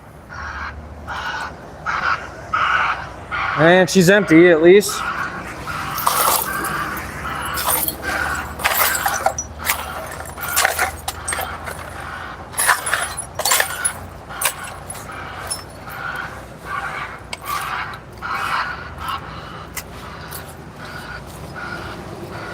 Can't really have any big shards of glass, anything that's gonna fly off. Like, you really gotta watch that so you don't have something fly off and hit somebody's car going down the road. Get that clean for the door.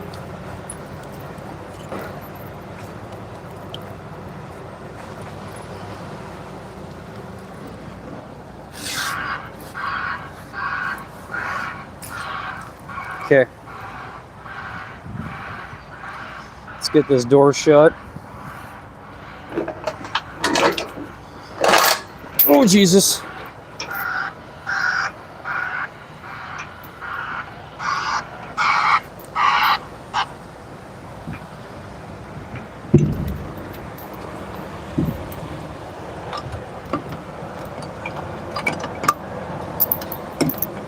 Hi.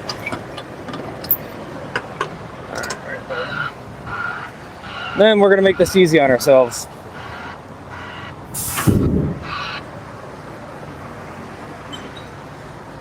Chain is tight. This chain locked on. And we got to screw this in. I didn't realize I unscrewed it all that way.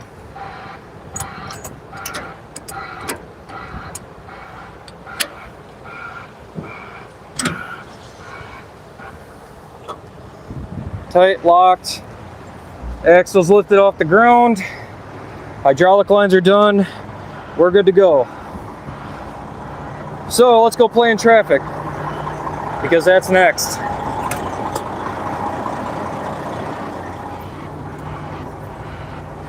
Oh yeah, it's got a smell to it, Co. No doubt about that. It's got a smell to it.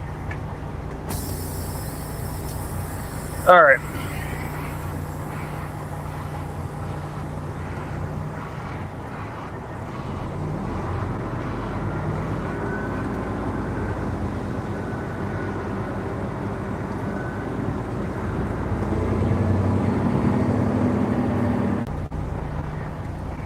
Sorry, I have no idea what happened there.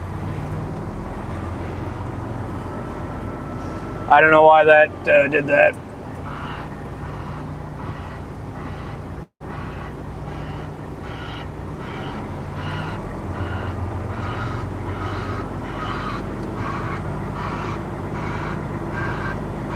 Hey, welcome on in.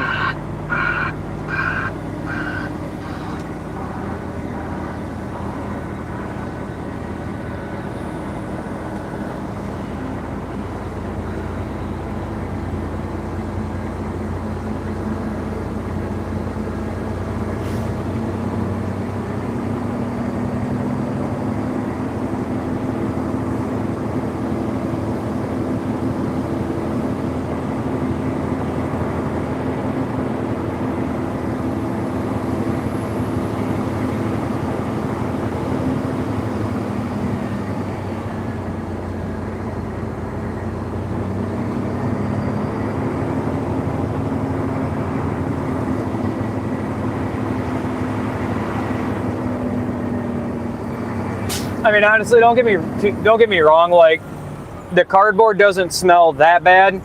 There's just times where if it's like wet cardboard and it's been sitting in there, yeah, then it's got a bit of a smell to it. But honestly, otherwise, it's not too bad. Hold on one second. My wife called me.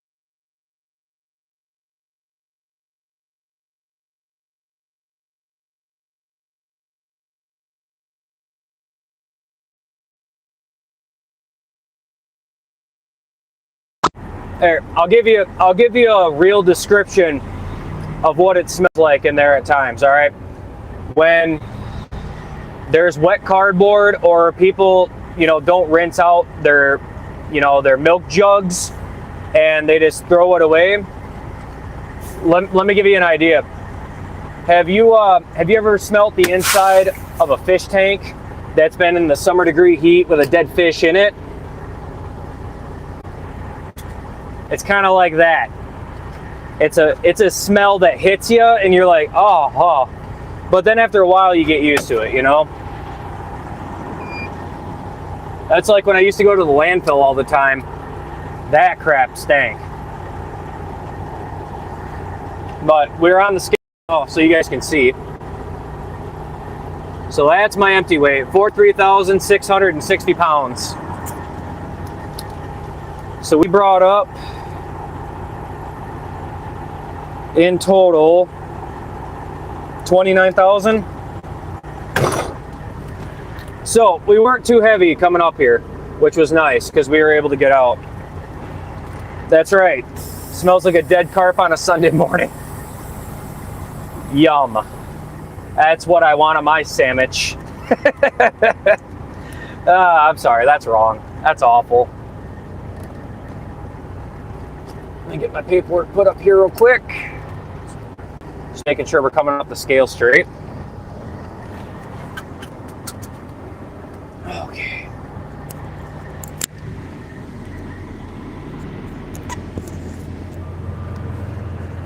All right. Now the fun part.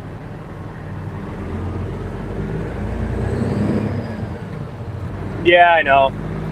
Hey, I don't tell good jokes, man. I don't. I got dad jokes. That's it. Like, I've got dad jokes and really, really screwed up dark humor jokes, which I can't tell on here, but All right, who's ready to go drive through some heavy traffic? Let's hit it. See how this goes.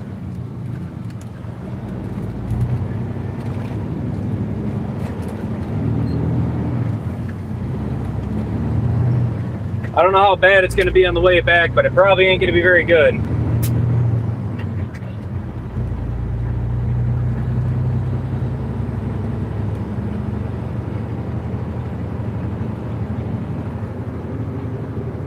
I must have missed something there, man.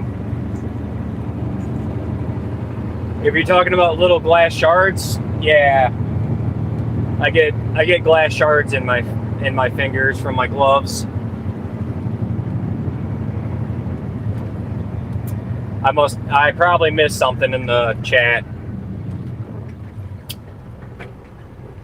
All right, we got one coming.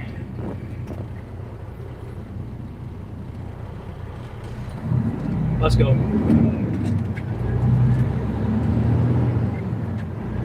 Yep. The Lorax was. When I shave the rest of my face and I just have my mustache, I look a lot like him. I just can't fly.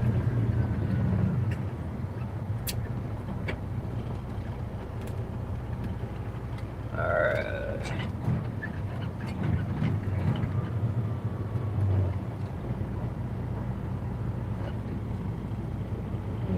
Yep, he's sitting back there. He's probably gonna have fun. We're just waiting to turn, and then we're gonna be up on the freeway having fun ourselves.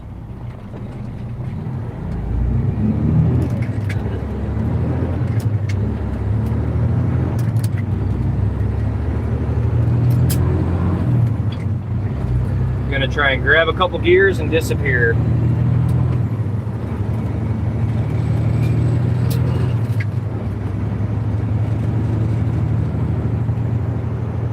All right, there we go.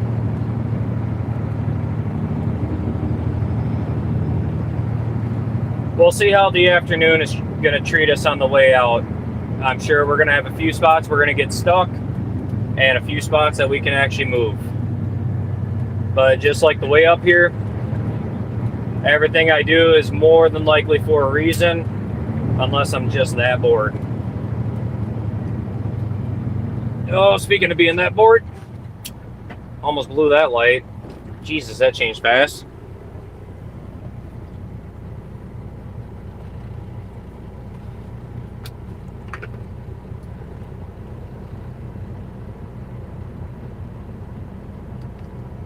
I tell you, there is nothing better than warm water in a hot plastic bottle on a really hot day.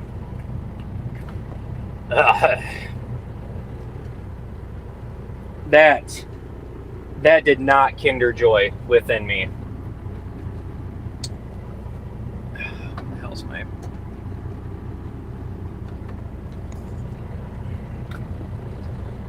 And now we gotta wait for this traffic so we can turn. Unless I can be quick, and I can't.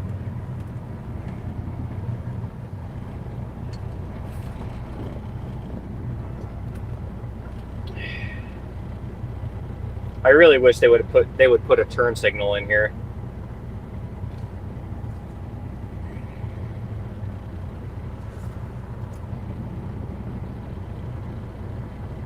Because essentially I wind up sitting here until it turns yellow and then I go. Because, you know, I'm already halfway out in the intersection.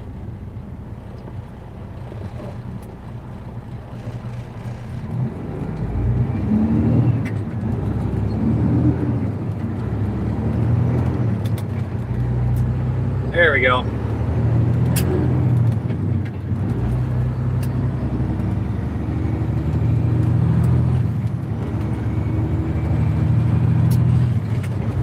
Well, they don't have it metered up here. That's good. But the goal is we're going to get to the Hammer Lane and we're going to move some ass. That is my goal for getting out of here today. But we're going to have to pay pretty close attention to where traffic is so we don't wind up in a fender bender.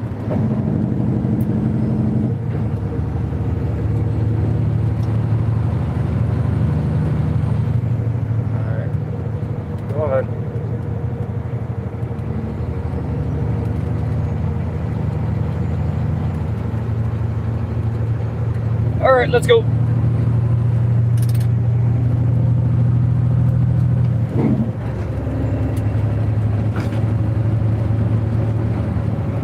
Oh, trust me, we're going to be moving. We're going to be with traffic, don't get me wrong, but, well, Rick will probably know that traffic up here likes to move a little bit.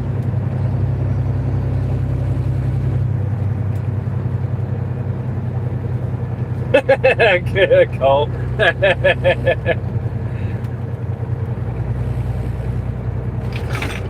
You know, Cope, you're probably onto something there.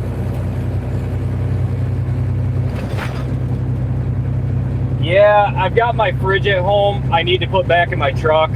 I just haven't. But this week has been brutal to not have that. So I'll just suck it up with my warm water for now. Because it's about all I got to drink. That or a warm energy drink, which, well, you know, I'll take my chances, I guess, if I have to. Alright, traffic's probably going to slow down right over the crest here. Maybe. It might be early enough that it's still moving. And no, we're stopping.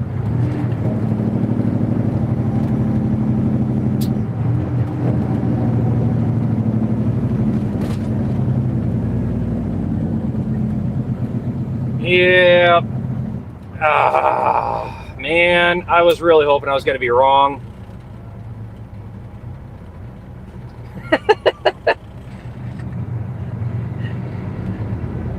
I mean,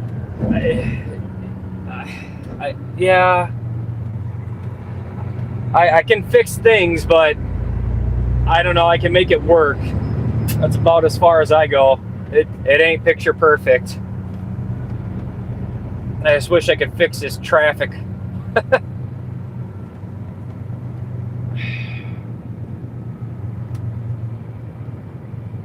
Yep. So we'll get to playing this for a little bit as we're trying to get out of here.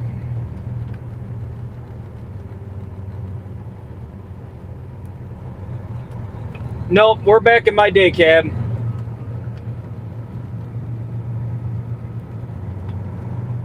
I get in the Peterbilt every so often, but it depends on what I'm doing.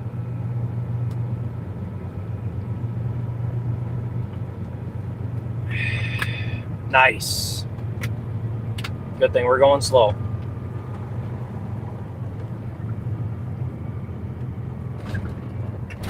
Oh yeah. Yep, I remember you.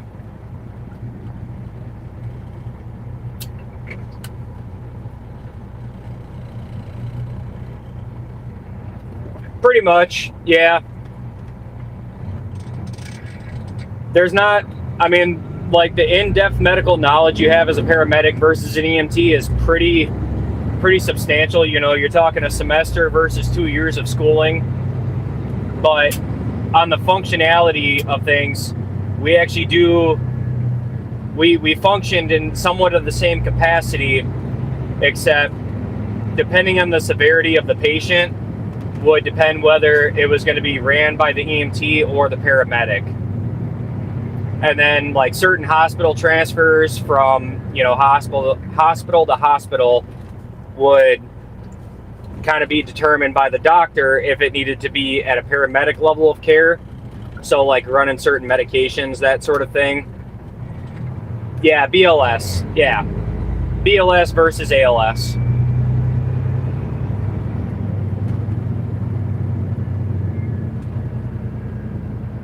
But I mean, trust me, I went on a few calls that it would have been nice to have a paramedic. There were definitely a few of those where it's like, you know,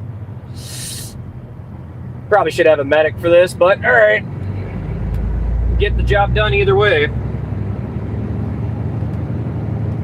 Do what we can, you know. That was basically the name of the game. Do what you can. I do miss those days. I just wish they would have paid more. I probably would have stayed in it. That was the whole reason I got back into driving truck, you know. Couldn't afford it.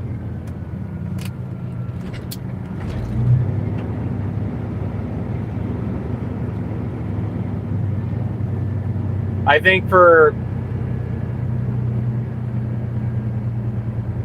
Oh yeah, the adrenaline definitely spikes when you're doing that.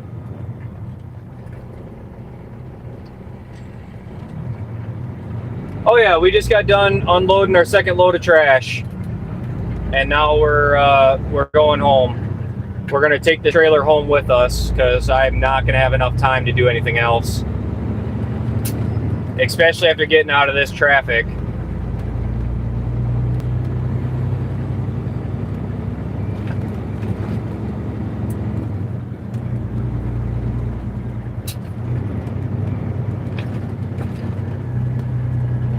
Yeah, you definitely, definitely saw my fair share of things in the field.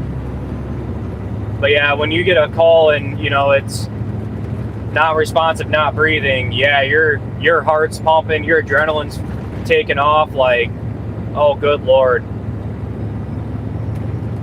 And then you show up and it's like a paper cut to the finger, and it's like, all right, really? Or you show up not thinking it's anything, and then it really is something, and that's when it's scary.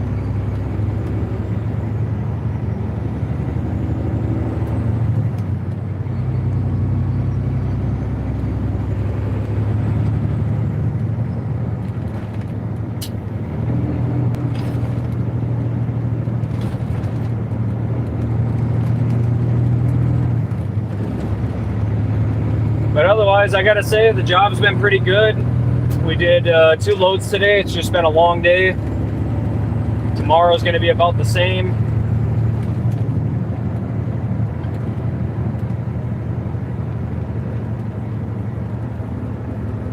Yeah, that's always gnarly. Seeing an open wound fracture like that.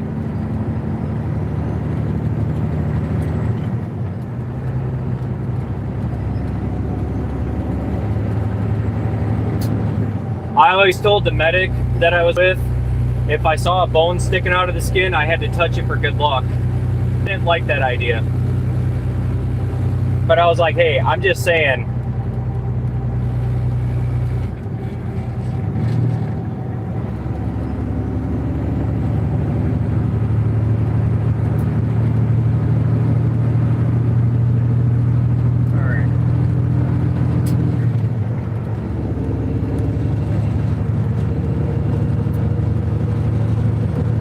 All right, we are in the hammer lane. Let's go.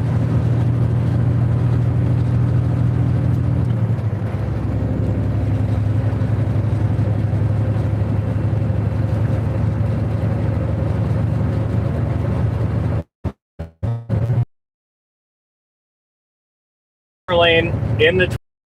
You stay with traffic. You don't want to go faster. You don't want to go slower. You just want to meld or mesh with them.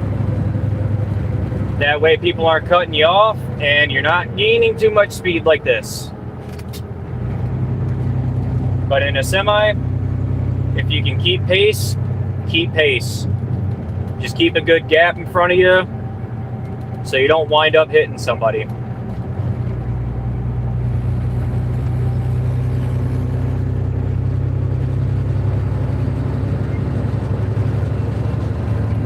But hey, you know what, Cole? Every bit makes a difference, man. Every bit makes a difference.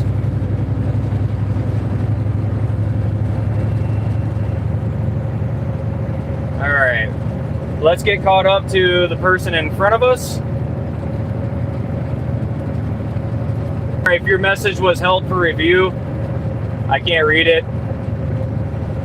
All I hear through my ear thing is message was held for review. Oh yeah, a good ankle fracture. Yeah, those are the worst too. Like, you can't really set an ankle fracture without knowing what's actually fractured. The only time you can move it is if you don't feel a pulse down in the foot. Anytime we had like an ankle break or something like that, it was basically get it into a position of comfort and go. Because if you move it, you could make it worse. Like, those are the worst. I mean, then again, you know, a femur bone coming out the thigh is a lot worse, or a hip fracture is not very good. I mean, obviously none of it's good, but you know what I'm saying.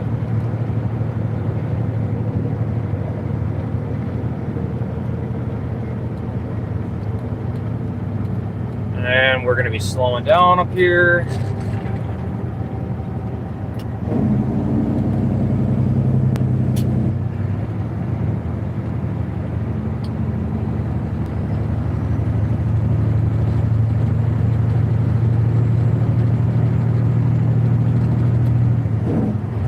Yep, that's basically it, man. That's really all you can do in those situations, is you just try to get them to a good position of comfort.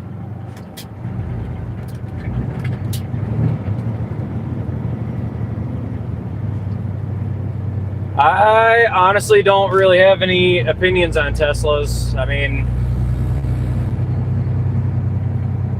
for a lot of stuff, I like to sit in the back burner and just kind of watch what happens.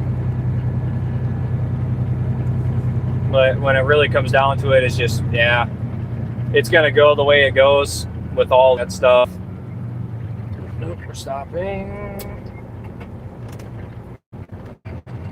Yeah, I kind of figured that's what you're meaning. The Netherlands.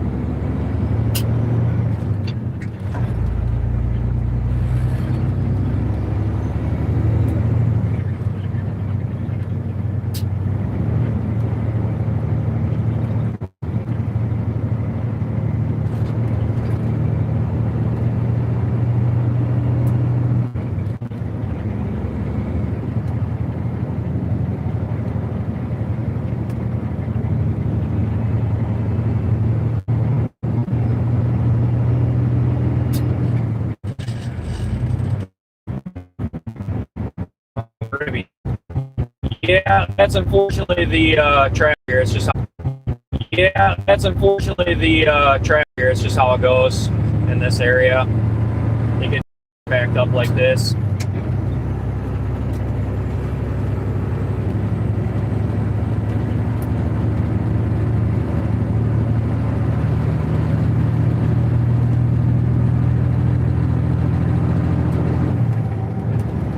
Oh, you're good, man. Yeah, ankle injuries, just, we couldn't, so we were trained up to advanced EMTs in most states. So like, I could do IVs, I could do certain medicines, and you know, we got a lot of trauma training, but the medics were allowed to do like pain meds and stuff like that. But a lot of it came down to because of the heart monitor, that we weren't allowed to interpret the heart monitor, to say the least. We could kind of get an idea, but you know, training wise, it really wasn't up to, we weren't really able to learn all of it, you know.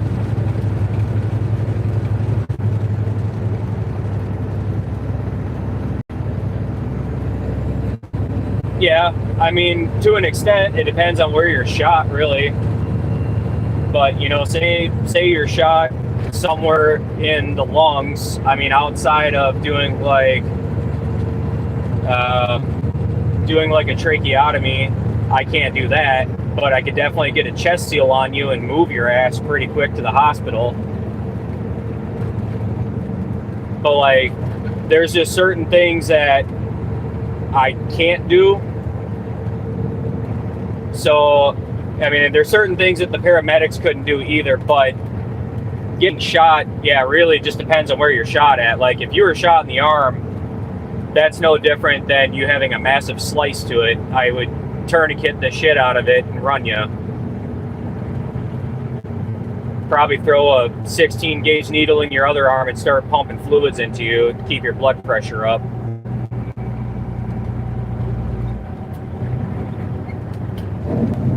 What the hell?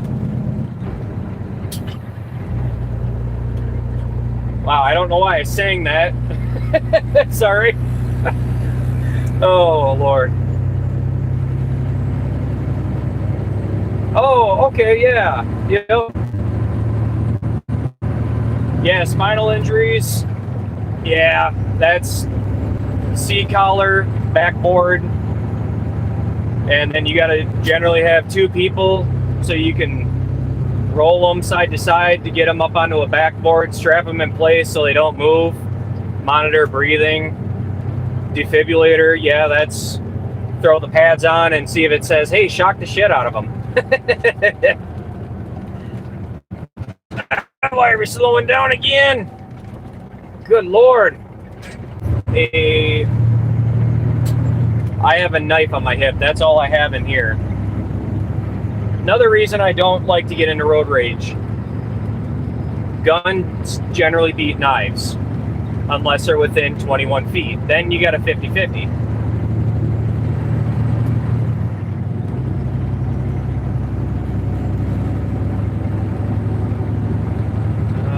Let's see if we can get out of here. Maybe, probably not. Welcome on in.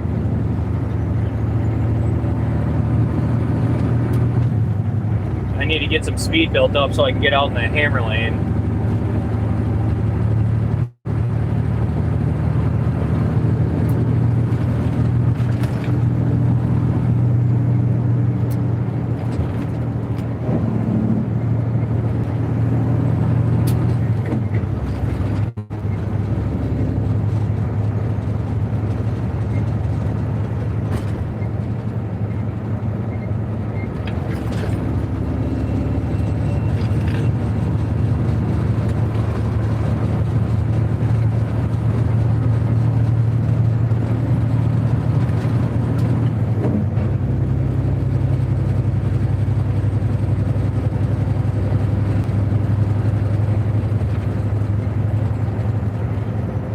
Oh, I didn't even know the connection split out, Co.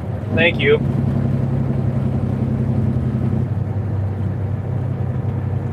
Yes, it does. I went fancy and got a fancy phone holder. So it's a magnetic one. Does a lot better of a job. And hopefully I'll have my camera up and going soon.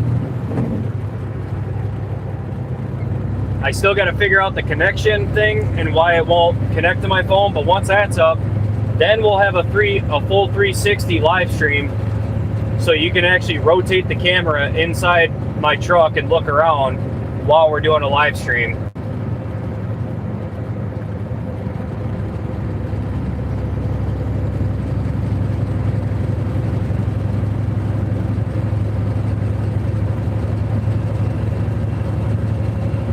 Oh, I appreciate that, Cove.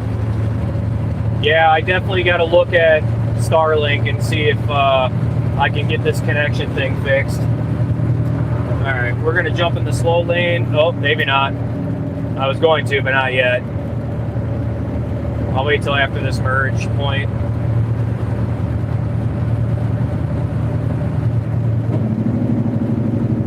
I need to get over there. I don't want to be out in this lane coming up to the construction. Okay, we're getting out of that lane.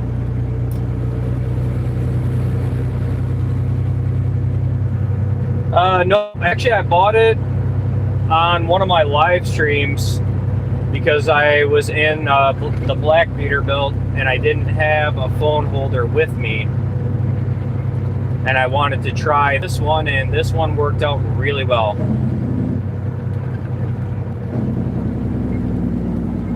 Yeah, so I tried that.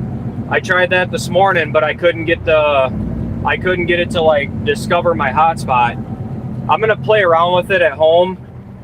I think if I hard connect the camera to my phone, I should be able to get it. So I'm gonna have to pick up a cord for it, but then I think the hotspot will transfer over properly. But for whatever reason, wirelessly, it won't. Like through Wi-Fi, it won't. If I get time tonight, I'm gonna try, but I just hope I can get home at a decent time.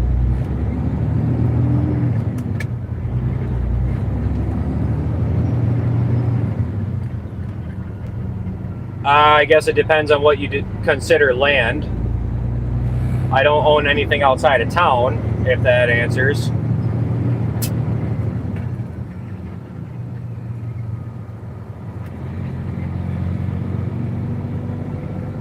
I wish I owned land. That'd be nice.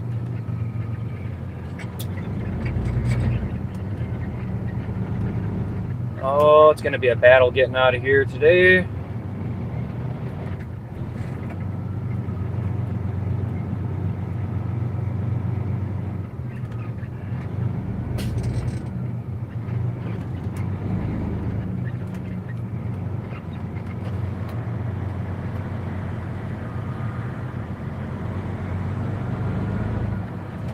Yeah, I hope not either, because I can tell you right now,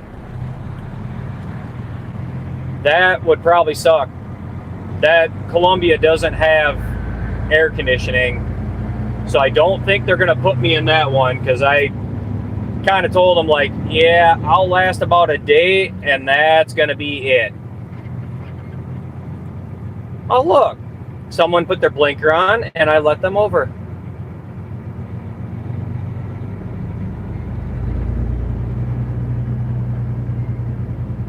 I'm not really sure how to answer that one. Can't say that's too pertinent to the live stream.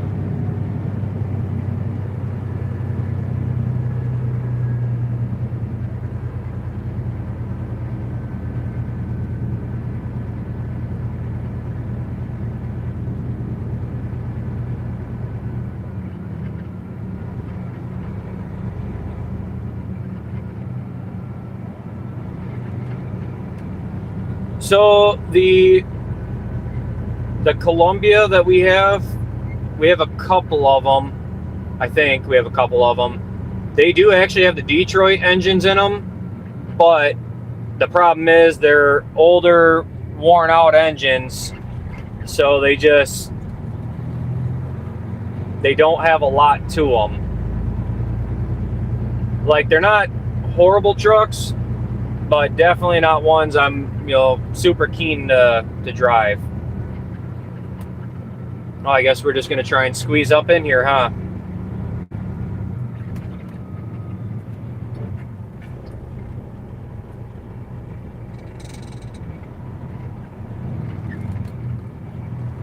I let one over. I still got one trying to get up here and do the same.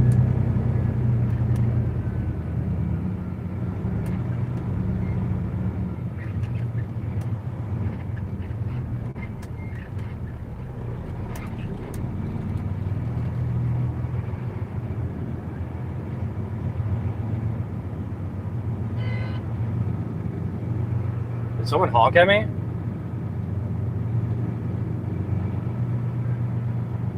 Welcome in.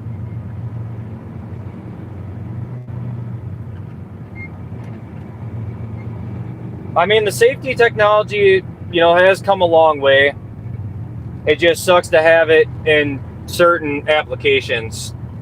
So, like a front radar unit that brakes the truck for you in the event someone cuts you off or you get too close. That paired with pulling liquid was not a good time. I will say that. Lane departure, that one I could definitely see actually serving a pretty good purpose. But me personally, I like having the no technology, but that's how I started this career, was in a truck with no technology. That's how I've driven pretty much all trucks. All right, I'm hoping they're just going for the exit, because that's definitely not a travel lane.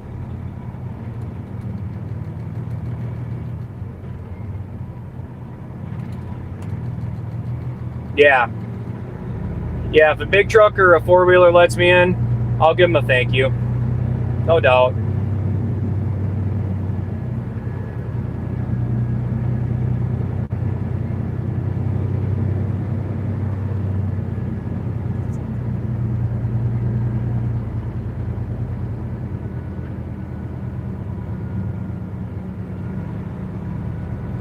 So the reason I took the slow lane through here, it actually moves the fastest.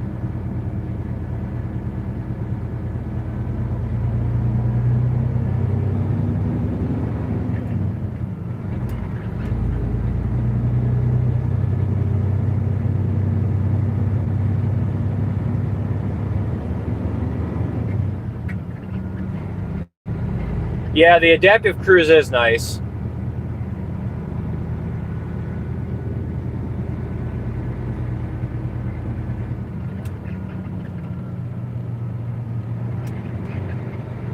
Yep, I actually did know that, unfortunately. The double clutching is required on the testing. I don't know why. I mean, I guess I do know why, because that's, you know, manufacturer recommending, and they want you to know how to do it. And I mean, there are certain instances where you do have to use your clutch to get into gear or out of gear, but I've been driving float shift for so long that it's pretty rare that I actually have to use my clutch to pop out of gear or into gear. Generally, I only use it to start and stop. But say like I'm on a hill and I'm under a lot of torque and I got a downshift, if I can't get the synchros to line up to pop it out of gear, sometimes you do got to tap the clutch, but it's not all that often. Like the whole time we're going through here, I'm float shifting up and down, up and down. We are in the US.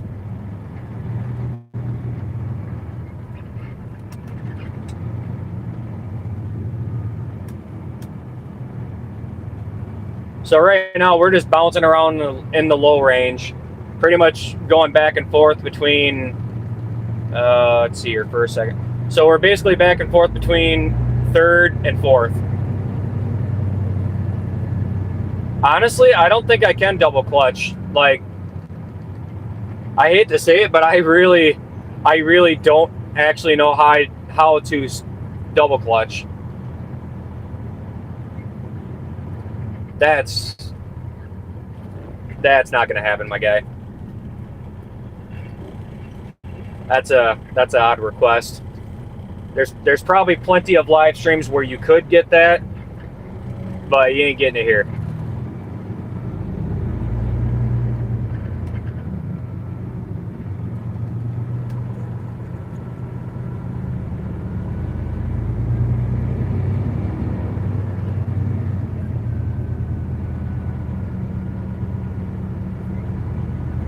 Yeah, so I understand the concept of it. I just really have never actually done it on the road. Trust me, when I was trying to teach CDL, that was a really hard one for me to teach. Like, generally, the students would learn it before I would actually take them out. No, I know, I just like the concept of trying to use my foot at the same time, because I've done it this way for, you know, so many years. I mean, I can cowboy clutch it. I don't like doing that very often, unless I, for some reason, have to, but I can't even think of an instance where I would.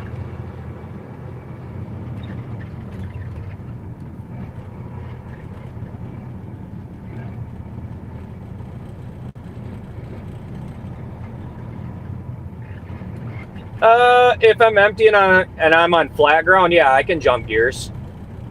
I can jump gears. You just got to let the RPMs drop down farther.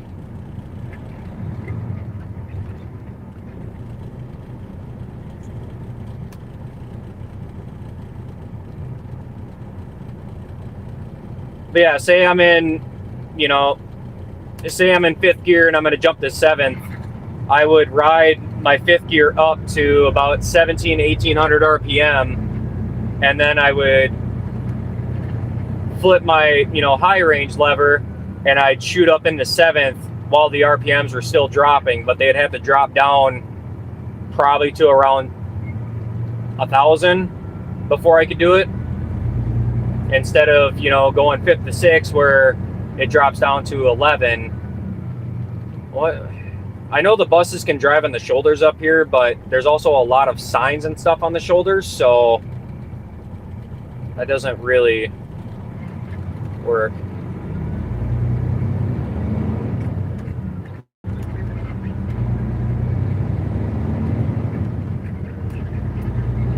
So when you're splitting gears, if say you're on the low side of the splitter, you flip the button, let off the throttle, and then back on it.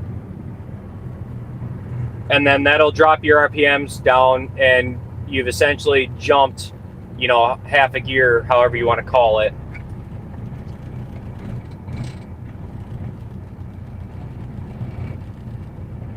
So like I'll be in, you know, I'll be up in 5th gear, and I'll flip my lever or my side knob to the high range, let back, or oh man, how do I say it? I'll flip from the low side of the gear to the high side of the gear, let off my throttle, get back on it, and then when you're downshifting and you're in the high side of the gear, you let your RPMs drop, flip that lever, get back on the throttle, and then your RPMs will spike back up.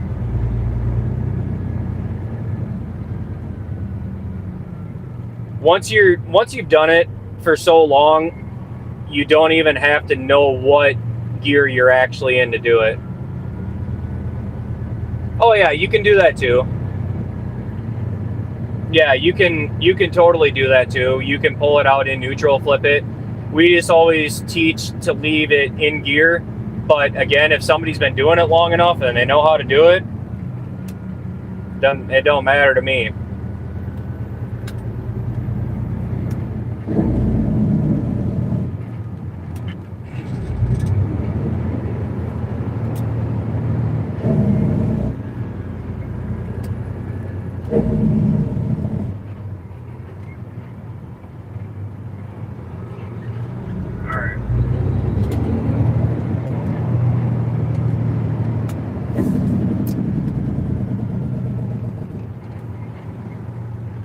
Oh, twin sticks? That would be fun. I would love to try driving a twin stick truck. Like, I understand the concept behind driving a twin stick. I've just never gotten to do it.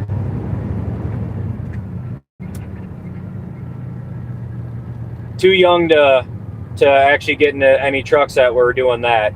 Those are now the classics, you know, but it's basically your splitter and your main gear selector on sticks. Welcome on in.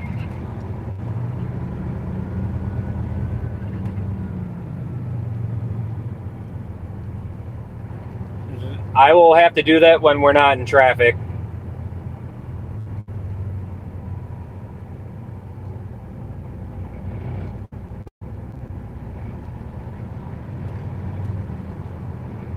Oh yeah, I get what he's saying when it does, so it doesn't kind of, yeah, because sometimes it'll either miss it and your RPMs will drop, or it'll kick a little. It just depends on how hard you're trying to shift or how fast you're trying to shift. But if you go slow with your shifting in the beginning, you'll develop a good habit of shifting it in gear. But yeah, you can totally do that. You can pull it out, flip it, put it back in, it works. It's all comes down to preference.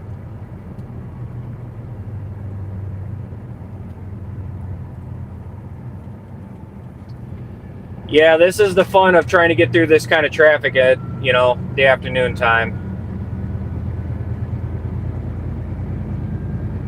The one getting towed? Or are we talking about a vehicle? Because I might have missed it. Yeah, exactly. It becomes a second nature. Like, I could be half asleep and I could still blow through gears and not even know what gear I'm in.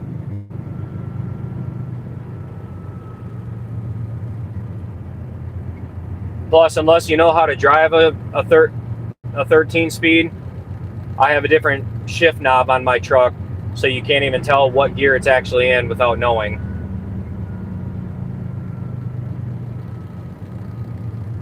Yeah, for a runaway situation, yeah.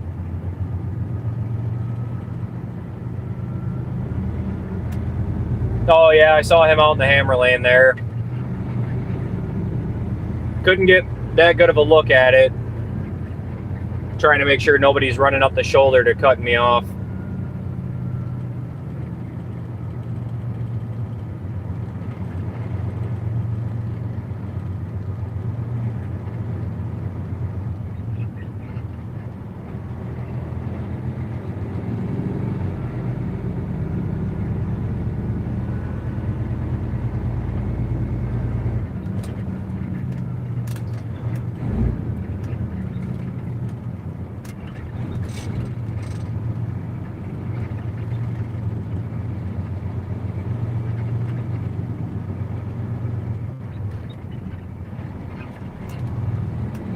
Like when I drove in 18 speed in traffic like this in the low range, I would sit and play with the splitter on the side, and I could do that all the way through traffic.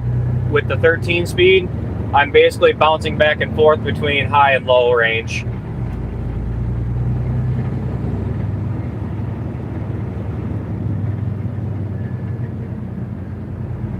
I really don't have to come out of low range for how slow we're going. I can kind of let the RPMs rev up a little bit if I need to, but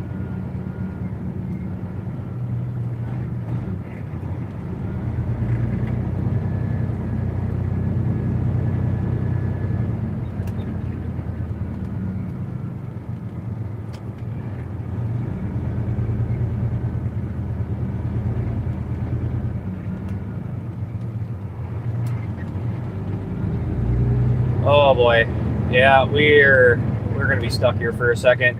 So what's going on up here is the two left lanes are being shut down and forced into the right lane within probably a mile of each other.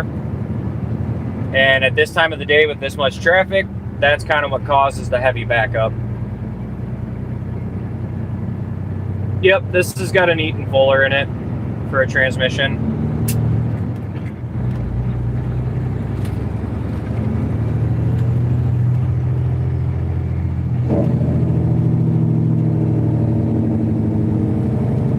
Oh, that's not good.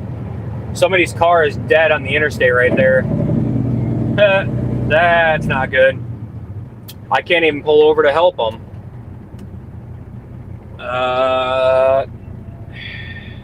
Is there somewhere I can pull? Oh, I could pull off here and try and help.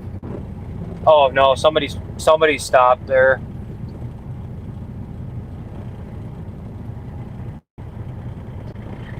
Yeah, that thing is dead.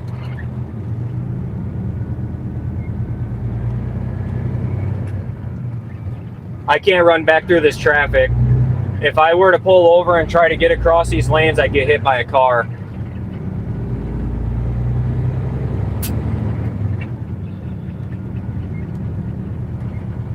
If I was out in that hammer lane, I would have definitely been able to help them. But I'm not running across traffic. And actually, there was somebody there helping him. There's a pickup truck sitting off to the side.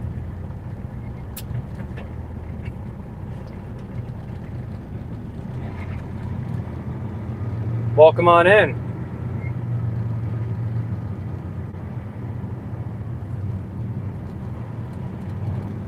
I'm guessing, yeah, I'm guessing so. I bet he probably overheated and died right there.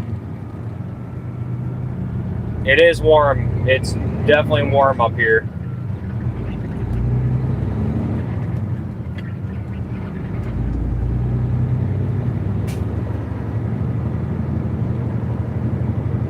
Like, my engine fans have been kicking in quite a bit.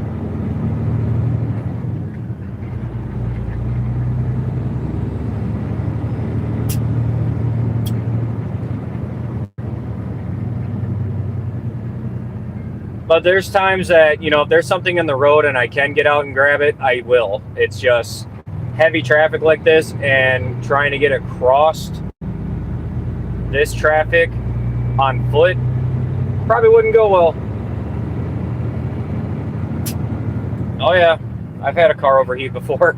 That's awful.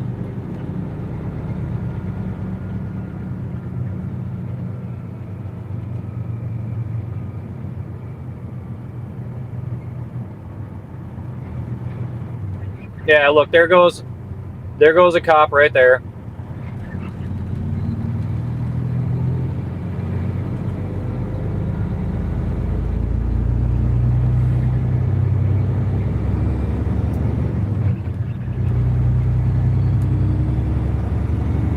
Nope.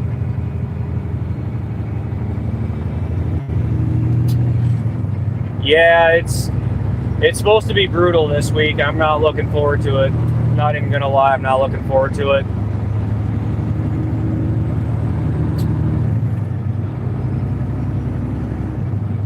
Okay.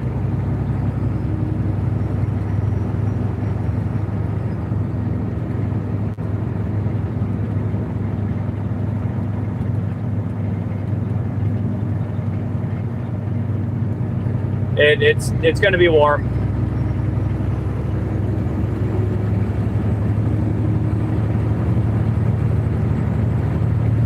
Yeah, this is a good time to know how to handle a heat stroke when you encounter it.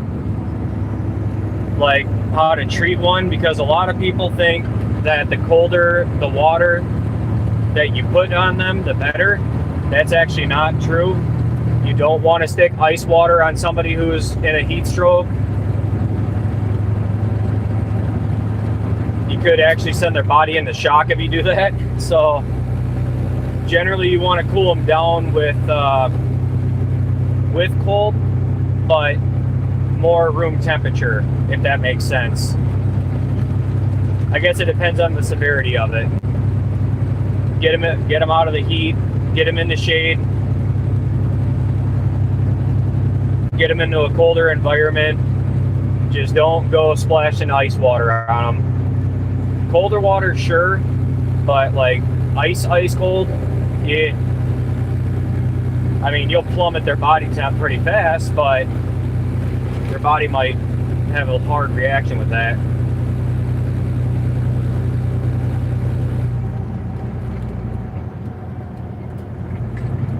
Honestly, Cole, I don't know that. I drink ice water all the time.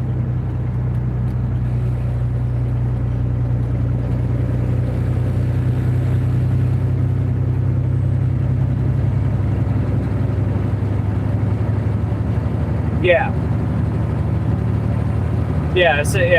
exactly. But for the cold, like drinking the water that's in my truck right now, yeah,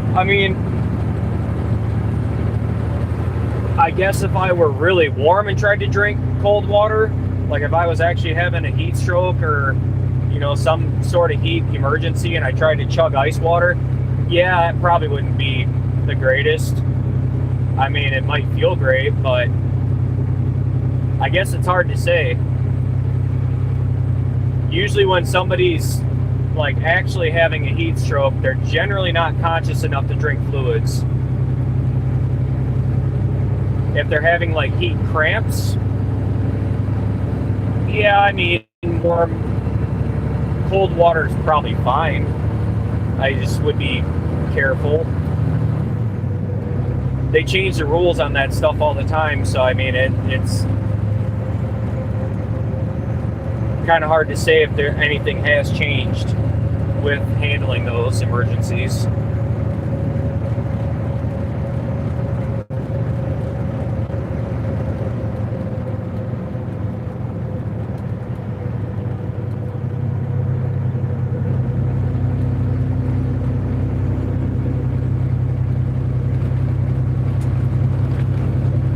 So usually a cold compress or like a cold water bottle to the back of the neck, the armpits, and the crotch are where you want to put things kind of get that body temp to come back down. For all of you joining, I mean, I'm not a licensed EMT anymore. I was, and I was an EMT for a year, but not something that I do anymore. But I did have quite a few heat emergencies when I was an EMT.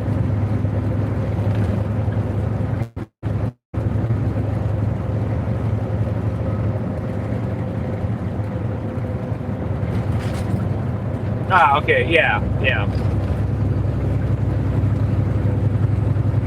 Yeah, if I had my fridge in here, you know, I'd have cold water to drink, but yeah, I don't have my fridge in here.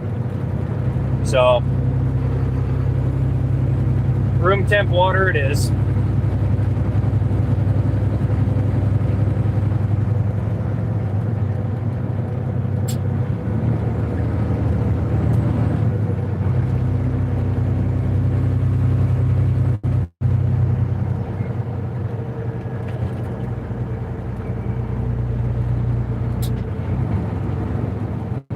Oh, don't tell me we're going to be slowing on up here, too. No? Alright.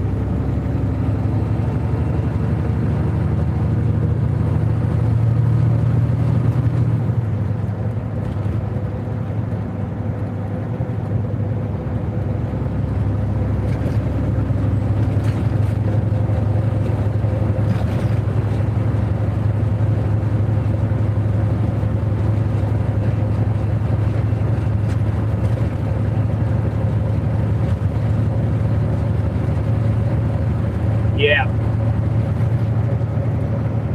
So far, the truck temp has actually been doing pretty good. It's been holding up pretty well with the fans kicking in.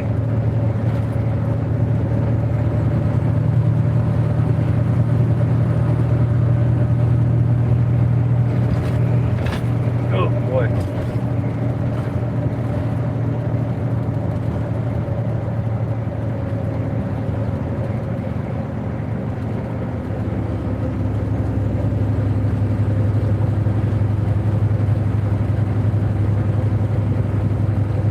I was gonna say that was a little harsh. God. Like, I don't know what truck driver hurt you in the past, my guy, but it wasn't me.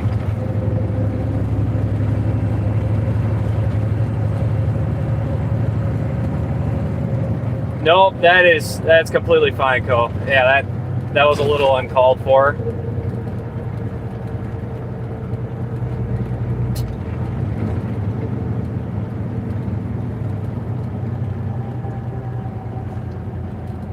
Welcome on in.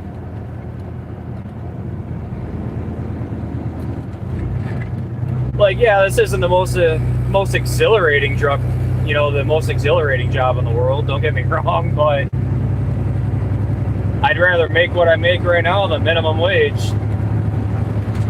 Screw that. Ooh, 107? Yeah, that's not fun. That's not fun at all.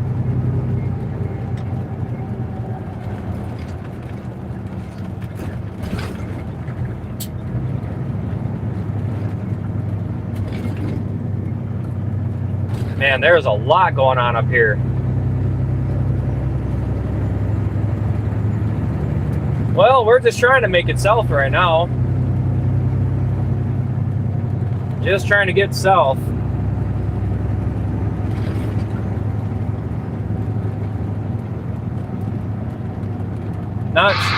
Not really sure what's holding up. I'm guessing everybody was looking, or well, we're heading south down to Albert Lea, or we would be heading to Albert Lea, Minnesota, but we're actually going to be heading home here.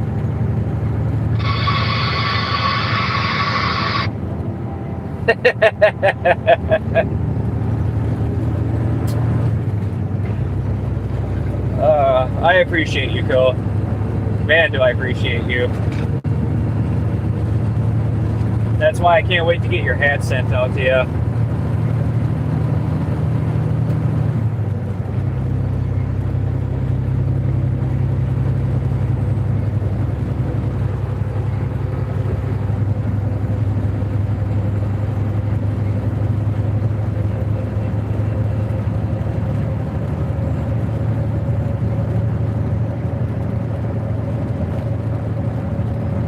Yeah, currently it is 725 or 795. Yeah, hasn't been changed in a long time.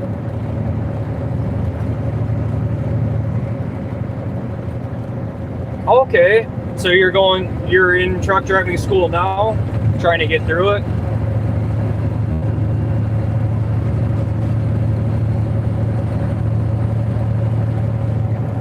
And we're slowing down again.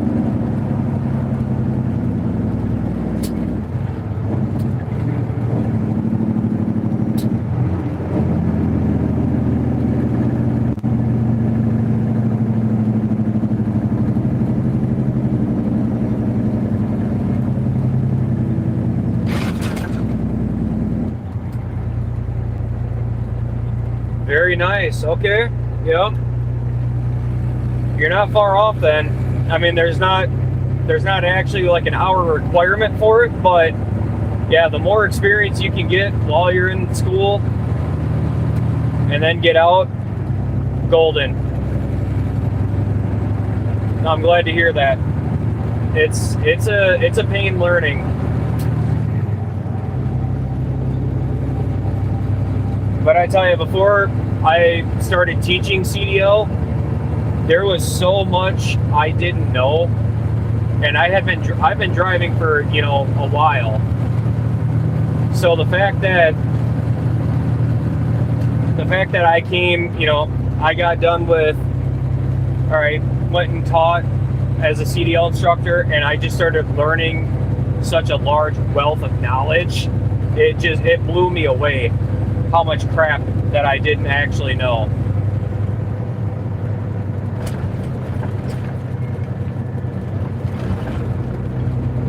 Oh geez. Oh, that's not good. That's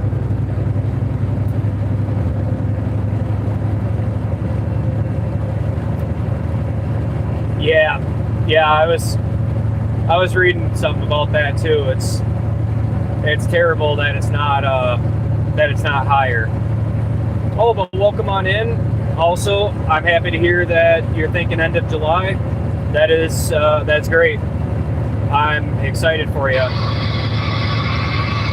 I'm not gonna lie, I have my days out here on the road, but I do go through a lot of educational driving during my live streams, and trust me, you'll see a lot of things that you're like, especially where I drive up in the Twin Cities, definitely go through some situations that you'll probably experience within your first month of driving.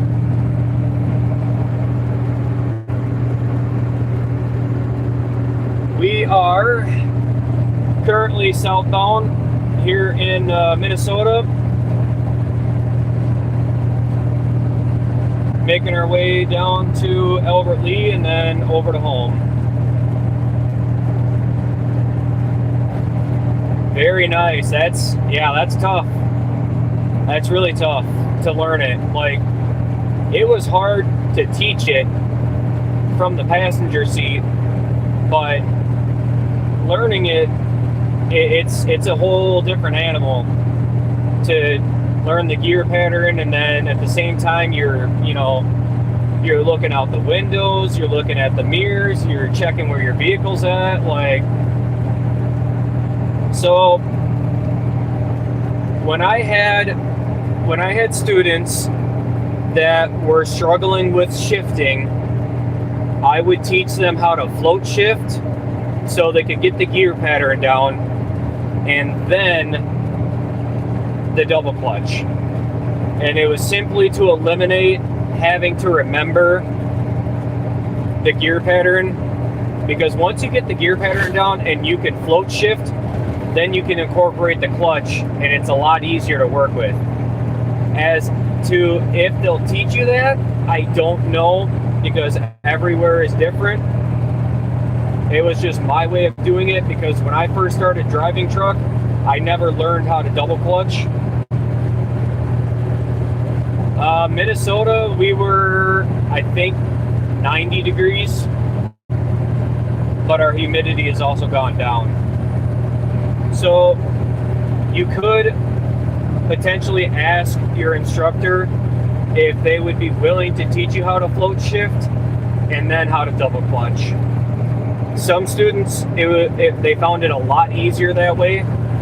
It really depends. I had to do it kind of on a case-by-case basis because, well, I really don't know if we were supposed to be teaching it, but for the sake of learning, it was fitting.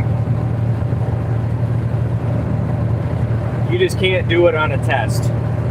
That's the big thing.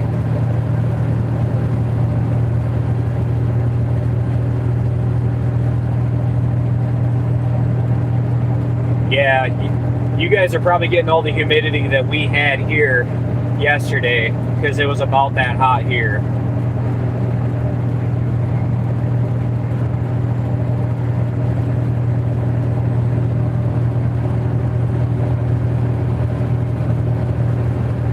So if you've been learning how to double clutch,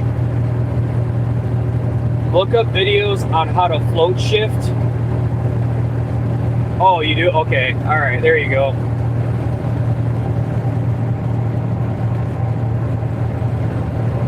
Oh, okay. Okay. Yeah, after your exam, if you get into a manual, look up videos on how to float shift. And I promise, unless you like the double clutch, float shifting is just a lot easier. Just don't shift on hills. Unless you are going up the hill and you try to climb up in too high of a gear and you got to drop down a gear, different story. But as you're going down the hill, yeah, no, make sure you're in the right gear before you go downhill. If there's any words of advice I can ever offer, it's better to go slower down the hill because you're only going to go fast down at one time.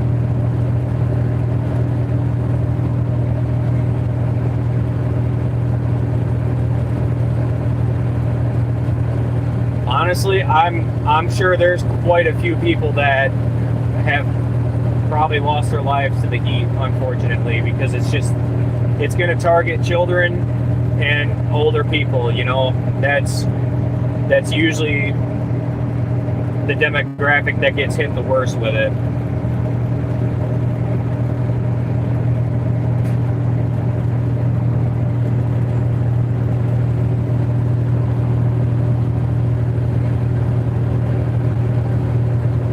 Hey, I would be more than happy to see you out here. I run Iowa, Minnesota, and Wisconsin. I kind of stick to the 3 states.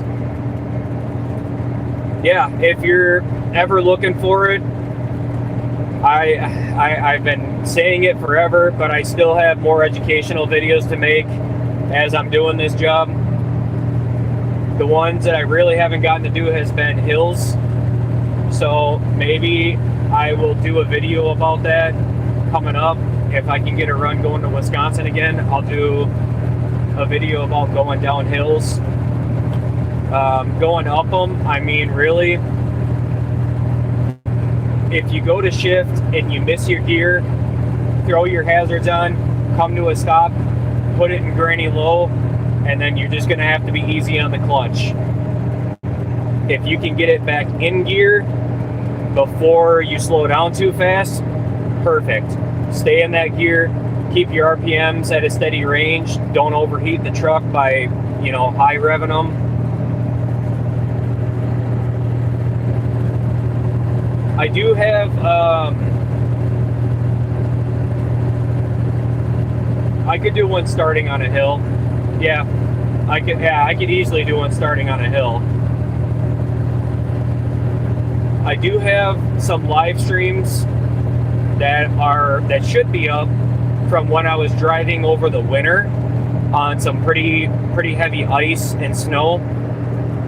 And I know I talked a lot about different things in those videos about operating in those conditions. During the summer like this, really it's driving in heavy traffic, roadside emergencies, blowing out a tire, you know, different things like that. Just keeping your vehicle under control.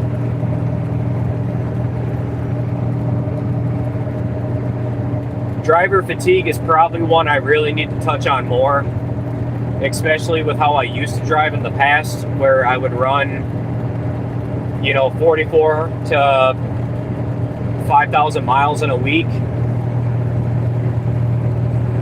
Well, I used to do 4,400 in about 4 days, and that was brutal, and I really should talk about some of the health problems that come with driving like that. Or, you know, driving on absolutely no sleep. Cole, I'm pretty sure you've got plenty of advice too on driving in that manner. You know, I've got plenty of truck drivers in here that I know push their limits or have pushed their limits in the past, running, you know, 2 logbooks going down the road. Like, I like doing the educational for new drivers. It's just, we don't have a camaraderie out here anymore. Like you used to be able to pull over for another truck driver on the side of the road and check if they were okay. Nowadays, it's rare. It's really rare that anybody even has a CB anymore.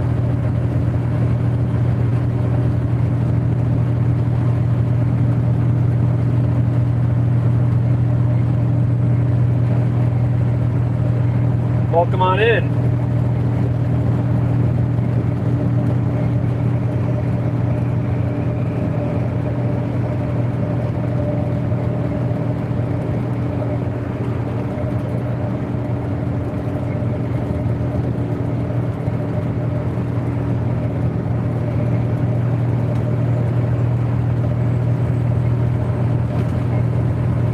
Yeah, that too.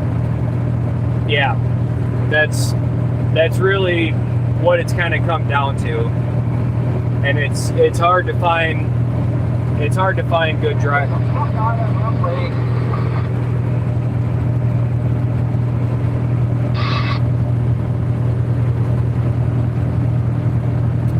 I don't know who was yelling about being in the left lane, but better not been yelling at me.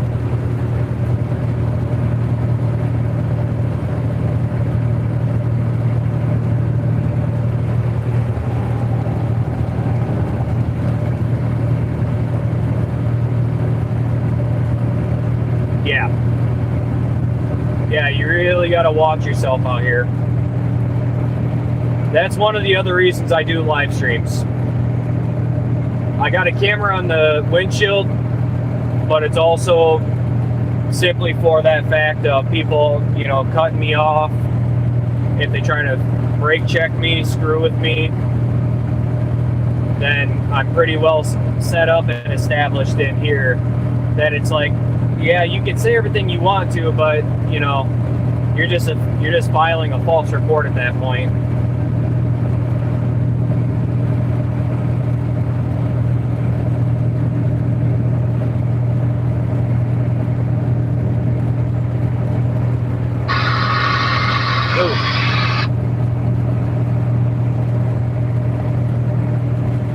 Oh, there you go.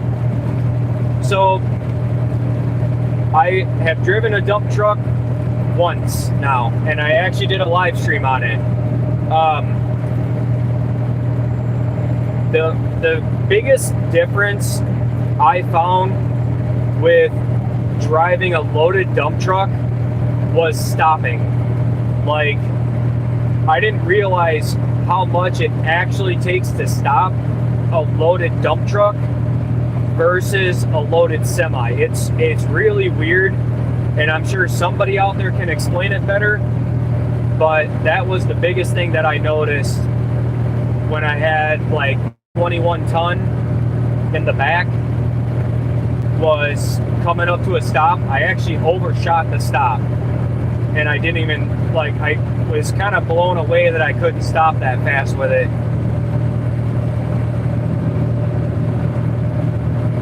That one definitely threw me off, for sure.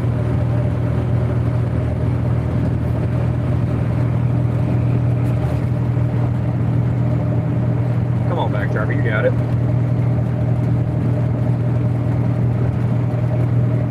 No, must not have a CB on.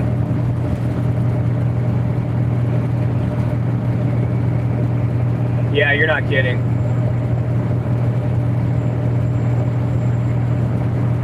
Yeah, so that's something I didn't realize because I've never driven a dump truck. So I've really never had training on it. So driving it loaded, I was like, oh, well, it's somewhat like a semi. It's just shorter. There's a lot more weight that's compact in it. Like, the biggest thing for me that I noticed was how the weight handled in such a short capacity, or such a short vehicle. It kind of threw me off at first, not even gonna lie. Oh, nice, dude. There you go. Yeah, I'm excited for you. That'd be great. Yeah, you'll have to check out the live stream I did on it. I mean, honestly, it was like, hey, come learn with me on driving this freaking dump truck. That was basically my live stream, was like figuring out how to manage and drive this dump truck at the same time.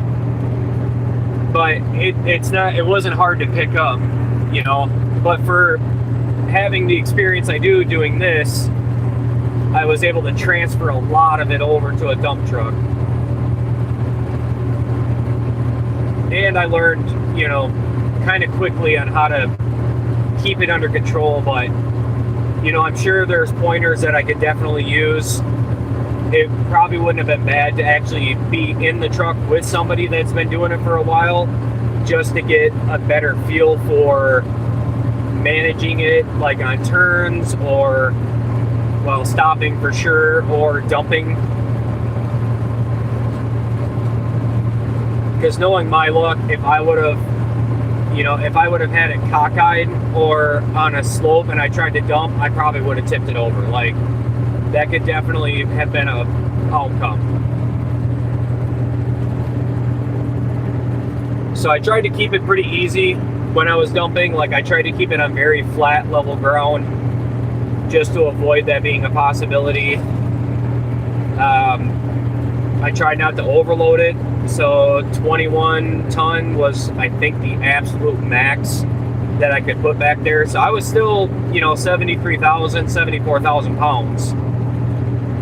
And doing that on a, what I have, 6-axle setup on that thing, very different. Yeah, it was pretty heavy. I think in total, I did 3 loads and moved 120,000 pounds with it.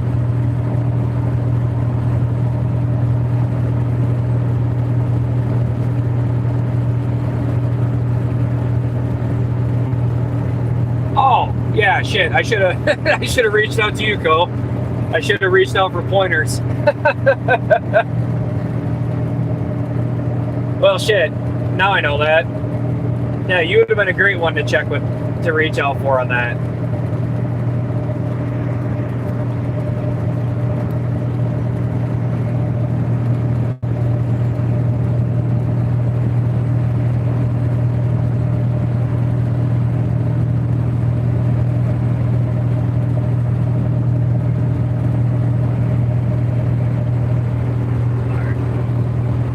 Give me 1 second. I gotta check my logs just to see where I'm sitting, and if I do actually have time to swap trailers and take my other empty one home for tomorrow. Yep, Co does have a channel. Okay, I'm back.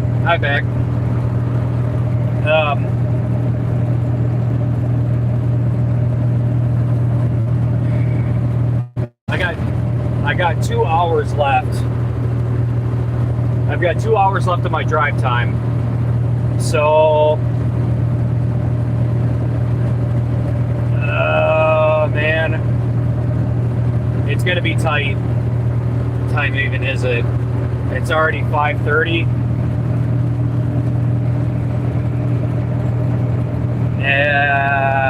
Shoot.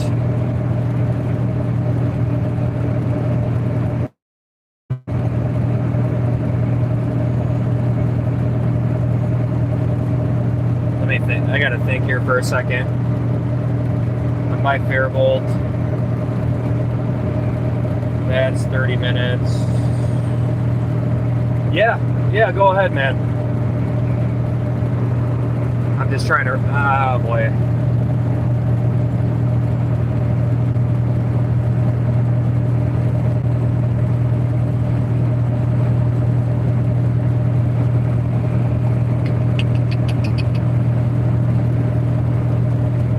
By the way, if anybody is interested in seeing what it looks like to drive in another part of the world, Co-Trucker is someone to check out.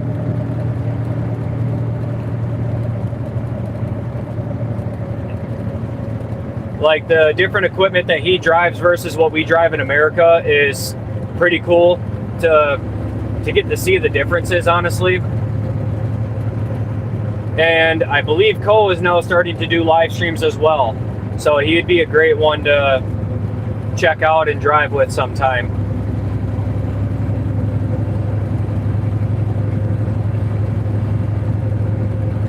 He's probably a better driver than I am, I ain't gonna lie. I don't know if that makes it better for a live stream or not, but he might be one to learn some safety from.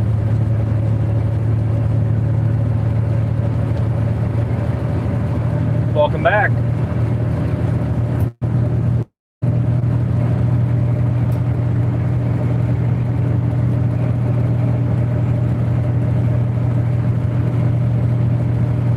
Yeah, but you've also been driving a lot more residential than I have. Like, where you go and the places that you have to go to in your truck gets fairly tight compared to where I go. I mean, at least nowadays.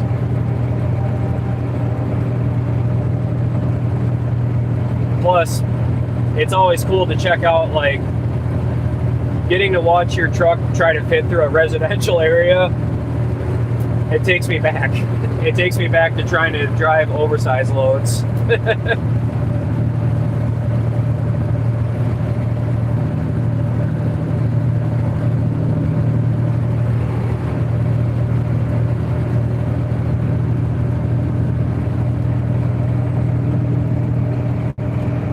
I'm just hoping this winter we can get into a dump truck to do more with snow removal as well. I'd really like to try that out a little more.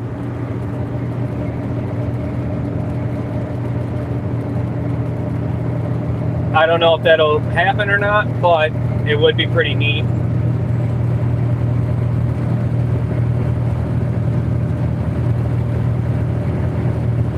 Yeah, I would love to get to try and do some snow removal. I do quite a few things here. Different trailers that I pull, different trucks that I drive. This is what you're watching right now is my main truck that I drive, my day cab. And the main commodity I pull is recycling. But I do get the bounce between concrete powder and sand, plastic, running a pneumatic dry bulk taker. Every once in a great while, I'll get to move a fire training trailer that we for the college since I work there, and I'll also get to do flatbed and step deck work. I haven't done anything with the RGN yet. I have in the past, but not here. Yeah, and Co also has a lot of experience in different vehicles. And like I said, we get a lot of people in here that have driven all over Canada.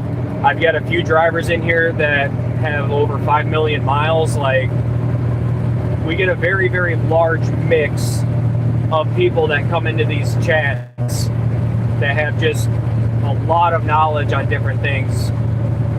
And it's always good to have them in here, because there's definitely times where I could use some knowledge myself, but I'm a forever learner, you know.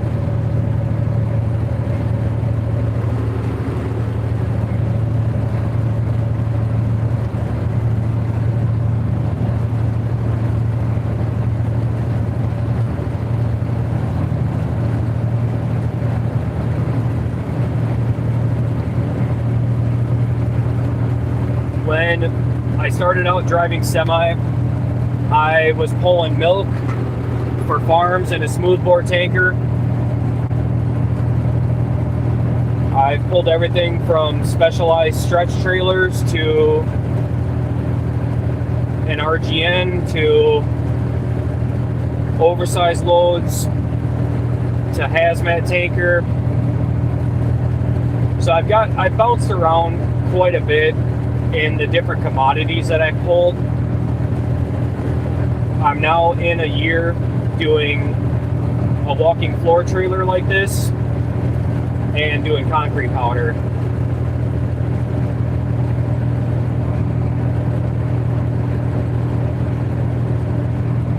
Don't get me wrong, I've been on the road.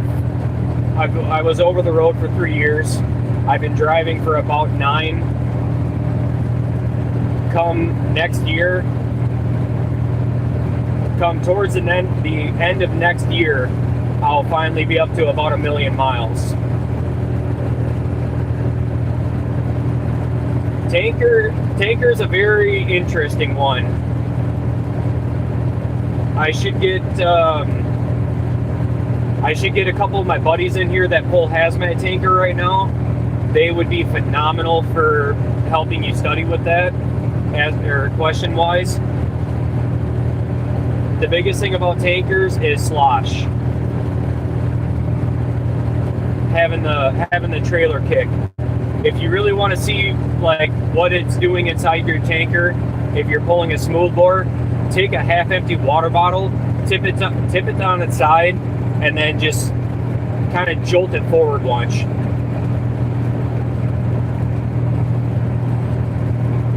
When you have a smoothbore tanker, that liquid doesn't stop moving. So like on snow and ice, it's really important to slow down farther in advance for your stops. During my first year when I was pulling tanker, I got kicked through a couple stop signs with it, and you really got to watch your curves. That was honestly the biggest things. My biggest takeaways from pulling tanker was like curves were dangerous if you didn't take them at the right speed. It's all about where that liquid is going. Yeah, easy to flip. Yeah. And you know, you think about it, you're going 70 miles an hour, you're 80,000 pounds with 7,500 gallons of liquid in the back. That liquid ain't gonna stop. That momentum's just gonna carry it forward. So as soon as you hit your brakes, that momentum is gonna carry. Easy way to get whiplash, whoever's in front of you.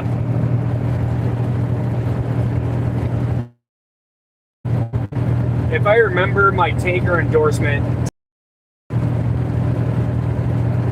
I think the biggest questions that I really had on there were like the difference between a small trailer.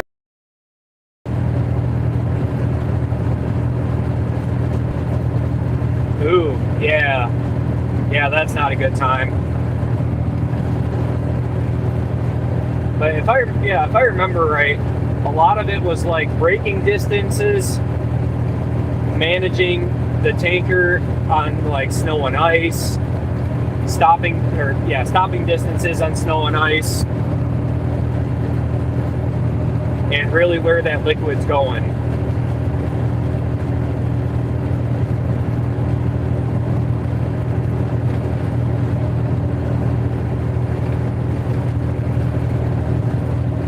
Yeah, once you get your tanker endorsement, you have it.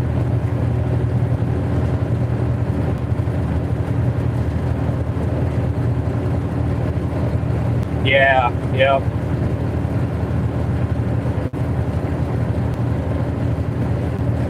Okay, all right.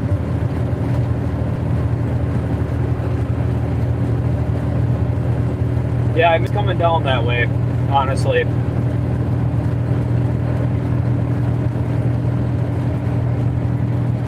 Ooh, yeah.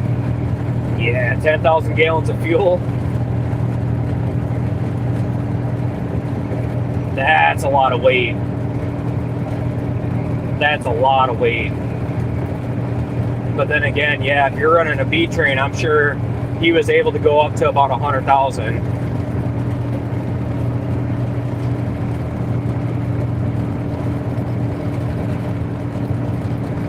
Yeah, that one I honestly couldn't tell you about. I don't have my doubles and triples. I do have my hazmat. I still have that. I have my hazmat, my tanker, and my TWIC card. But my TWIC card isn't really an endorsement.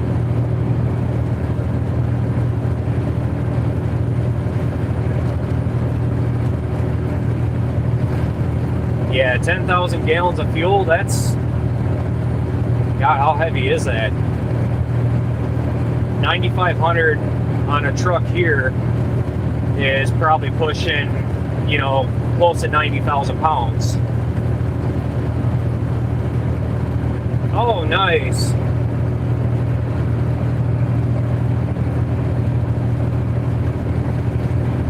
I'd have to find somebody that pulls doubles and triples and get him in this chat once.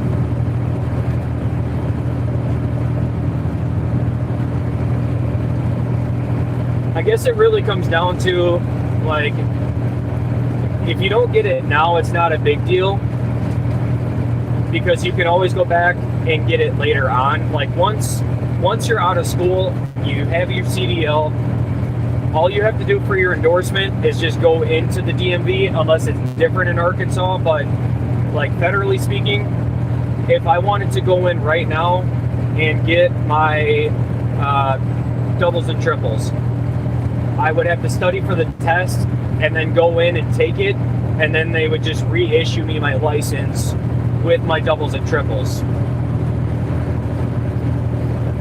And I think doubles and triples stays on your license. Yeah, yep, yeah. Hazmat was a bit pricier, if I remember right. I should know this, I just did it, but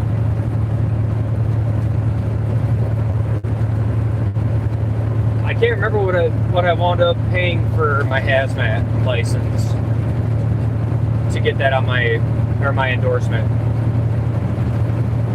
Because I had to get, oh, that's right, I had to renew my CDL anyways, so my price is going to be different than what it typically would be. Yeah, I'm hoping so, Cole. I'll have to see if I know anybody. Off the top of my head, I can't think of anybody. Yeah, hazmat's every 2 years. You gotta redo it every 2 years.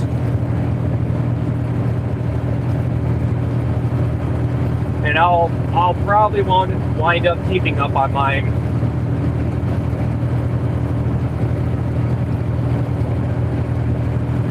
Just in case we ever do anything here with hazmat.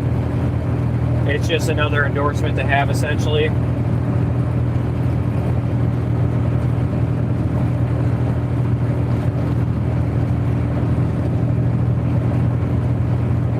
As I get older, if I ever were to go to like part-time here, you know, then I would probably do school bus endorsement and probably drive school bus. But as of now, I mean, I'll be doing this full-time for a while. Oh yeah, doubles and triples, wiggle wagons, yeah. There's a lot of trucking slang that's out there that isn't used much anymore, but it's, you know, among some, we still use it quite a bit. I still use it quite a bit. I get made fun of by my other friends that drive truck because they don't know it, but to teach their own. Yeah, essentially. Yeah. Like there's different names for cops, there's different names for sheriffs, there's different names for state troopers. That's right, Cole. That's right. We don't have to listen to Smokes. Oh my God.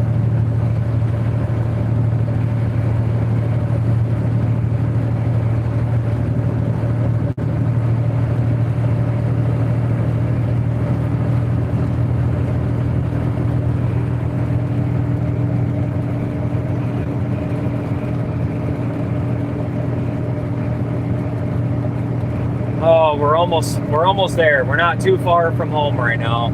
We're about 40 minutes out.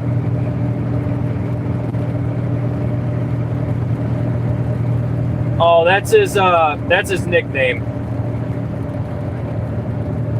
Oh, I'm so sorry. Yeah, Smokes is a nickname for my buddy that is a hazmat puller.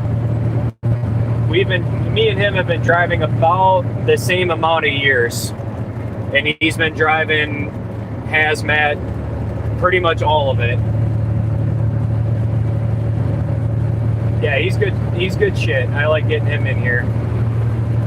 I mess with him all the time. You ever want to pull a really good prank on a truck driving buddy? Go and swap their airs around. That'll show if they did a good pre-trip or not. Or you just pop the red glad hand off.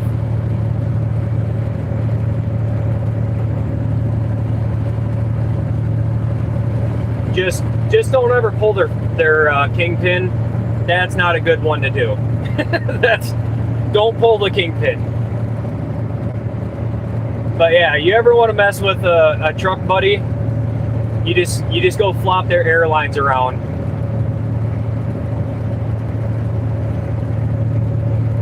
Or you pull the airlines off and you lay them on the catwalk. If they go to take off, obviously no airlines, they're not going to move. Yeah, there you go.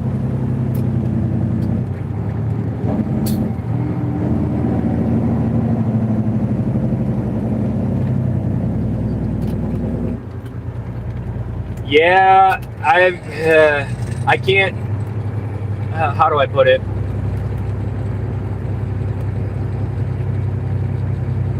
So there's things you can do.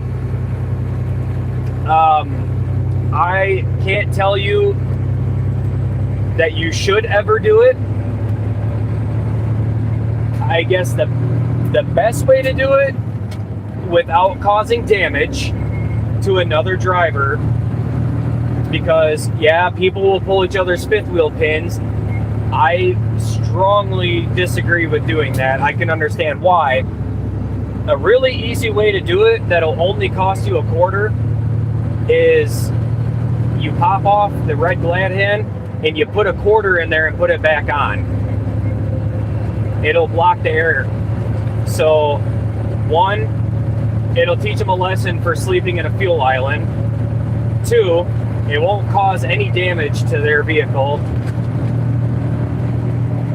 And then when they find the quarter, well, they at least get $0.25 for their time. But, you know, I can't recommend doing that though, because I don't want to get myself in trouble here. But just saying, that is a better alternative than pulling their fifth wheel pin.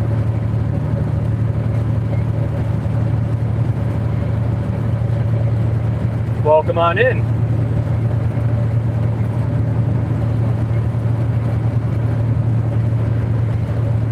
Yeah, because so the big thing about it is, all right, when it's let's jump on the other side of this, coin, for example. When it's really late, you've been driving all day, you're running out of hours, you're trying to find somewhere to park. I can understand parking in the way. Now, in the past, when this has happened, like when I pulled into a truck stop, there's nowhere to park. I try to park out of the way the best I could, and then I would put a sign in my door that said, if I'm in your way, please wake me up and I will move. Because I knew for a fact that I was probably going to be in the way of somebody, right? And I didn't want to be that truck driver that was a dick and parked in the way and didn't say, hey, I know I'm not in a good spot. Tell me to move and I'll move. That's all they got to do, right? It's hard to find parking, and with truck stops starting to charge for parking, that's a pain in the ass. Yeah, Bonehead Truckers is a good one to watch. Just don't ever wind up on there.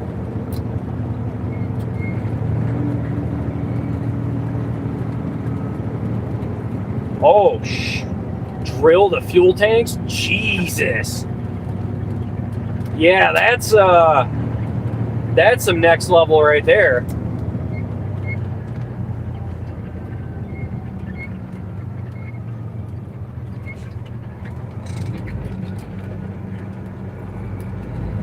And just know, like, you're gonna have guys with reefer trailers that are gonna park by you. Reefer trailers are loud, all right? They start up, they shut off if they're set to that. If they're running continuous, different story. Generally, it turns into a white noise.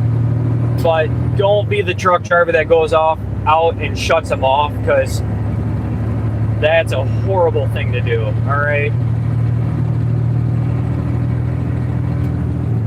You're talking, you're not only destroying a load of produce or whatever's back in their trailer, but I mean, you're damaging, you know, food that's essential to a store, right? Oh, Bonehead Truckers? Yeah, that's on YouTube. Yeah, he's got a pretty big following. Oh my God, it's great. He'll do videos on, you know, the crap that drivers do, wearing flip-flops and getting out, or parking where they shouldn't be parking, you know. Like, he puts out some really funny videos. It's all, people send him these videos and then he puts them up. What the hell is this car doing? That's the second time you pulled over, my guy. Yeah, or destroy medicines, that too, yeah.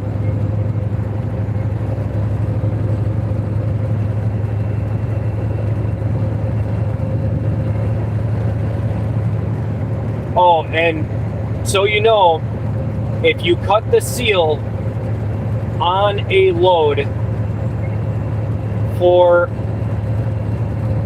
a reefer trailer, that load will probably get rejected, which is not good, because that's the same thing as destroying it. Now, I didn't pull reefer trailer for very long, so I may not be the best one to ask about that. Plus, the seals that I had were cables, so I mean, good luck cutting it. Generally, they had to cut them wherever I was going, unless you just have a giant pair of bolt cutters.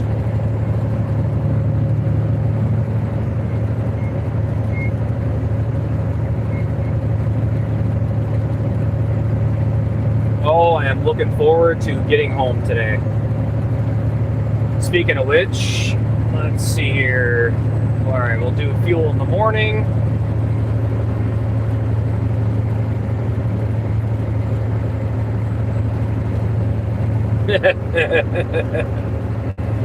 Yeah, you'll have that. You'll have that. Like, you know, all right, I get it.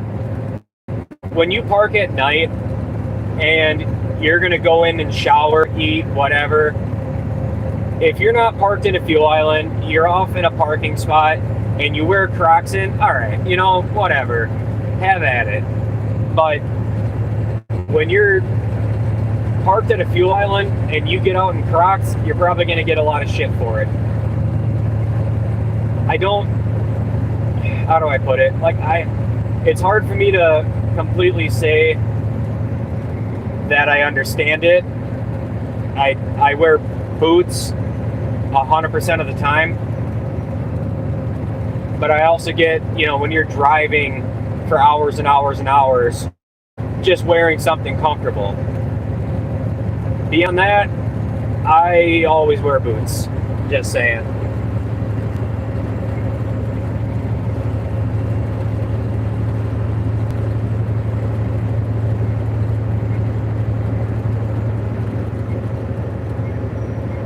Yeah, then you have national mail service people that do that too, that aren't allowed to stop. Yeah.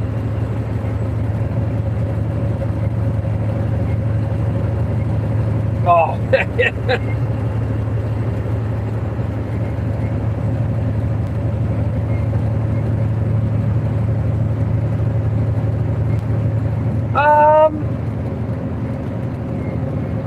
I would say the AC in my truck does pretty well. It does really well. The sun coming in, yeah, that kind of sucks. I wish I could tint the windows in this thing, but not entirely sure I can.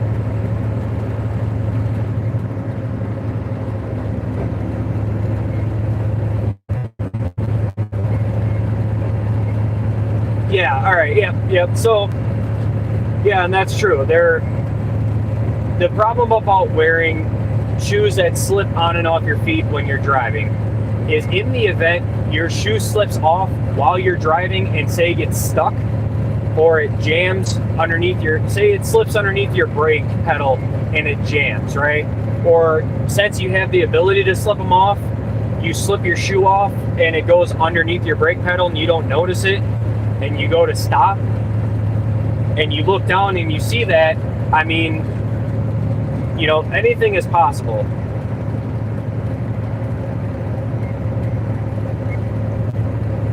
Like, what? Oh, shit, I didn't see that. Wow. Thank you, everybody. Wow. I haven't even been paying attention to that. Yeah, getting a good, comfortable boot on your foot while you're going down the road, it's important to find something that your feet like and honestly can breathe in. Hey, you have a great day, man. Thanks for jumping in and checking it out. Appreciate it. Jump back in anytime, and I will definitely make a video of starting and stopping on a hill. I've actually got a driveway that we can definitely do. Yeah, I greatly appreciate that. That's the first time I've ever actually had that many likes on a live stream. The first time I've had that many likes on anything. That's wild. I greatly appreciate you being in here, man. We'll definitely see you soon, and yeah, it'd be nice to see you out here on the road sometime.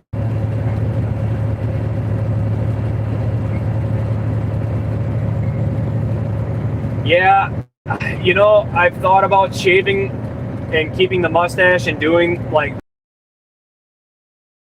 well, the lower so maybe I just need a really long mustache.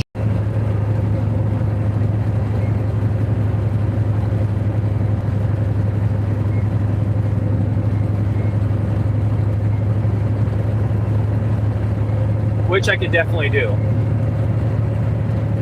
It does get out of control though if I don't trim on it, because it'll grow past my bottom lip if I let it. Thanks, Rick. I appreciate it, buddy.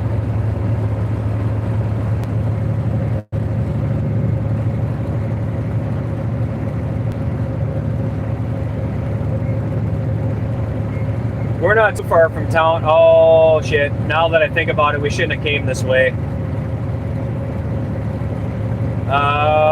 Well, all right. Do you guys want to see city driving and heavy traffic or back road driving? Because I'm going to have to do one or the other. I forgot the bridge in town is out on this route. So we're either going to drive through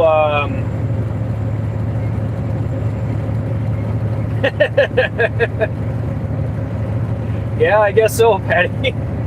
I guess you're not wrong there by any means. But yeah, once we get into town, we're either going to have to drive in heavier traffic, or we're going to have to do some tight back roads, which tight back roads won't be too bad. Now, we can definitely do back roads. That might be the best way to do it, honestly.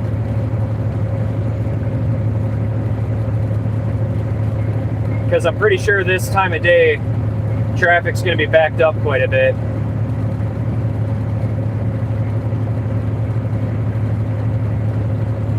Yeah. That's the same thing here, dude. All of a sudden you're chewing on part of it. Yeah.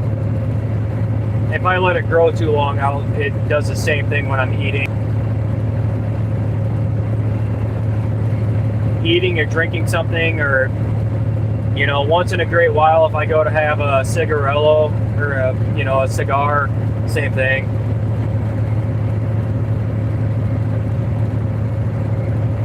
That's very true too. Yeah, we can definitely do some nice back roads.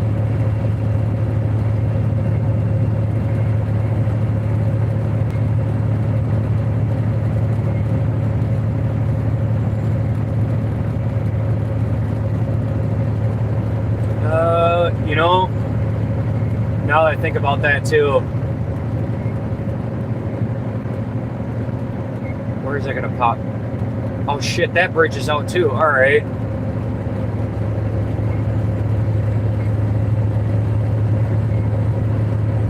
Yep, that's exactly it. Love watching the Lorax. It's probably one of my favorite films, honestly.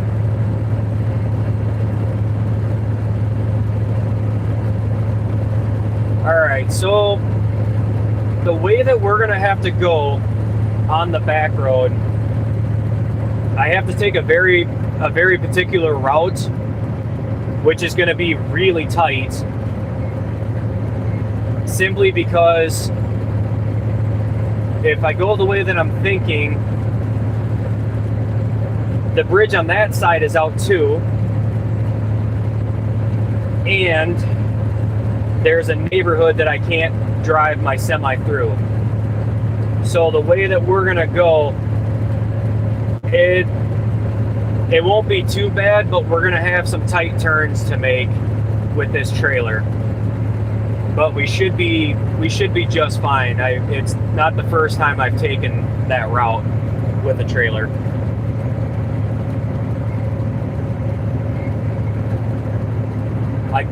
Could braid my mustache. I do need to learn how to braid, I will say that. That's something I do have to learn.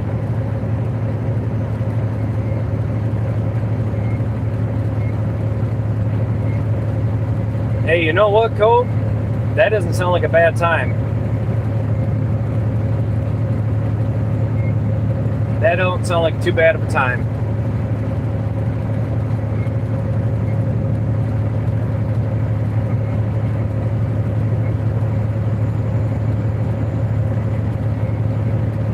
If I ever get it that long, I probably would.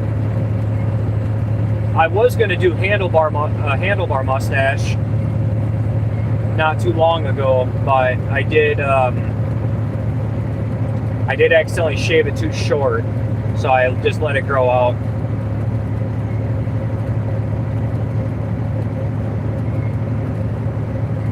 There it is. Okay. Ha. All right. That, I should get a freaking tobacco pipe. That would just complete the ensemble, just get a tobacco pipe.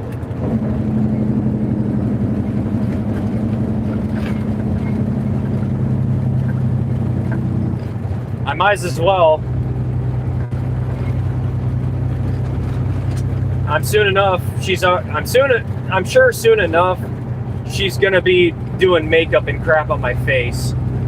Like, I already know it's coming. So if there's live streams where I don't turn the camera towards me, it's not personal. It's probably because I still have eyeshadow on. Oh.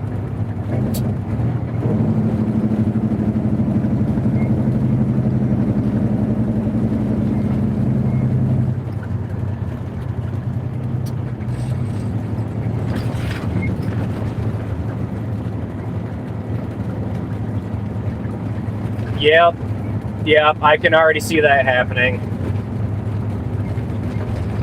It's gonna be cute and simple, and she's gonna go, you know, Dada, I wanna make you into a princess, and I'm just gonna sit there and go, all right, because, you know, at that point I'll just be defeated and I'll just give in to every demand like that. Do a live stream of her dress me up like that and shit.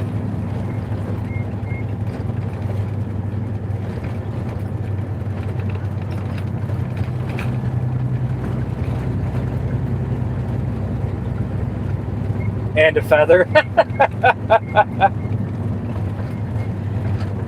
No, I'm almost positive she's gonna have a tiara. She already likes to put things on my head and thinks it's cute and funny, so.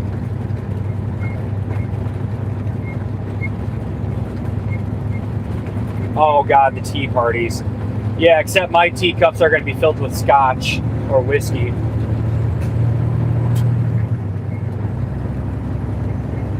I'm tired of the snack. Yeah, there it is. Yeah. Oh, come on in. We can totally do that. I will absolutely make a video of pictures. I don't know if you guys have seen the pictures of or the video of her beating me up yet, but I promise you'll love that. Because that's been a new thing lately. She likes to beat me up. Thinks it's really funny. Yeah, I'm sure she's gonna paint my nails. She already colors in my tattoos. Exactly, Cole. See? There's no difference. Except my tea is better.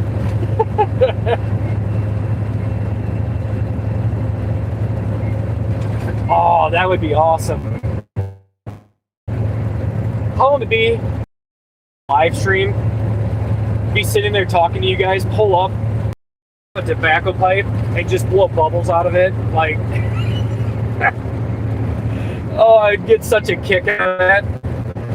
You know, I'm gonna do tobacco pipe and then I just blow bubbles and go, yeah, I'm cool. Oh my God, that would be hilarious. I'd do it in a heartbeat. I don't even know if they make that sort of thing, but I would do it in a heartbeat.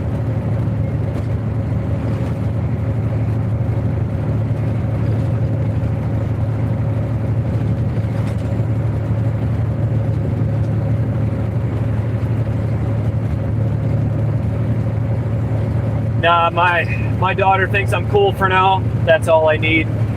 That'll fade out over time, you know, when she gets older, but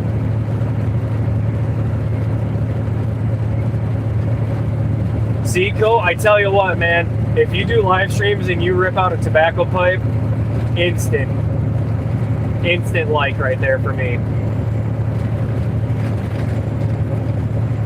I've never even tried to smoke out of a tobacco pipe. I gotta tell you though, I probably would try it.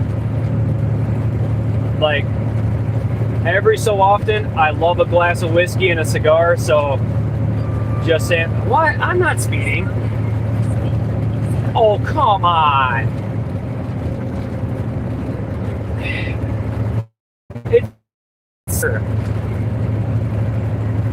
Yeah, I gotta love that camera.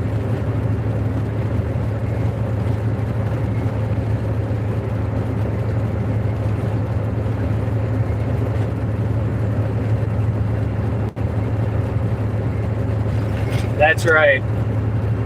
That's right.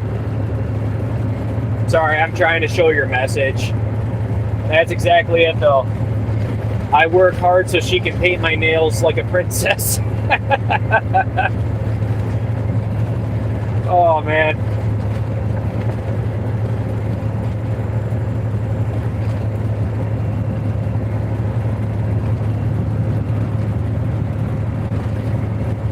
I'm sure by that point, I'll have both my arms completely done in tattoos. I'm almost there. I do have a tattoo appointment coming up, but it's going to be on my stomach. Not going to lie, I'm not looking forward to that tattoo experience, but it's going to happen.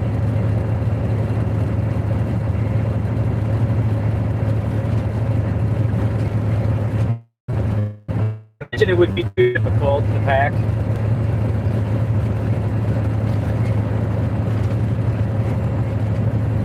Yeah, yep. It's really funny you say that because, like, all right, so over the weekend, my wife burnt her hand on a hot pot. And, you know, my EMT side kicked in and kind of jumped in on that, but she was asking, like, well, what happens now? And I'm like, oh, you just might lose some feeling in your hands. And she was like,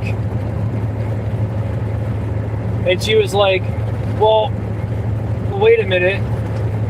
You know, she was asking me about it because, so the backstory to it is when I was in my teen years, I used to do a lot of farm work and I baled hay. Well, one day I was baling hay and I did it without gloves. And I absolutely screwed up my hands from doing it. I didn't realize the twine was going to eat through my finger pads as bad as it did. And I had like severe blisters for a couple weeks. And so I have diminished feeling, kind of like, you know, being burnt or burning my hands really bad, which I've done that too. But yeah, your phrase made me think of that, and it also made me think that my wife's hand is probably going to have some diminished feeling from grabbing a skillet fresh out of the oven barehanded. Gotta love the pregnancy brain. Definitely does it.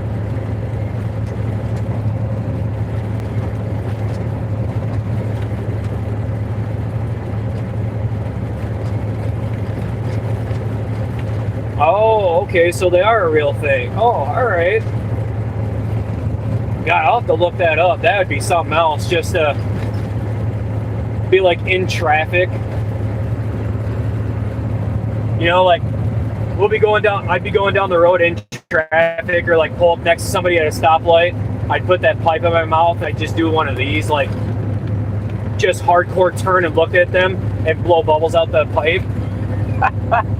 Oh, I love screwing with people on the road. That is a pastime of mine. The crap you guys don't see behind the camera, I gotta say, when I get this 360 camera in here, I might have to change a few things, how I do things.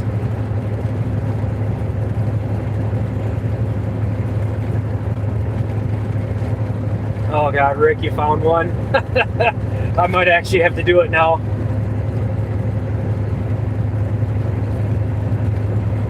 Ooh, yeah, freezer burn. That's not fun. That sucks. I've definitely scarred the shit out of my hands, but I don't know if I've ever frozen that bad.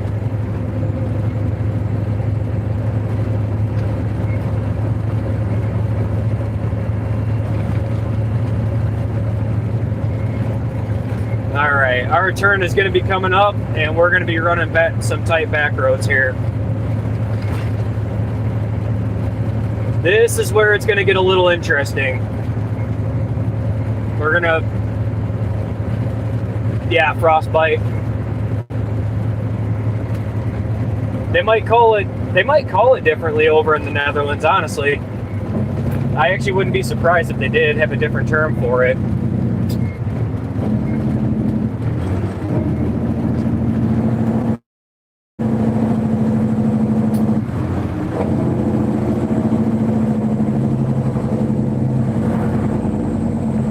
Of course. These cars are gonna pull right up to the freaking line and past it. Yeah. Yeah, I don't need room to turn. Oh, that's a nice car. Holy shoot. I got a car coming. Appreciate it. That guy was super nice.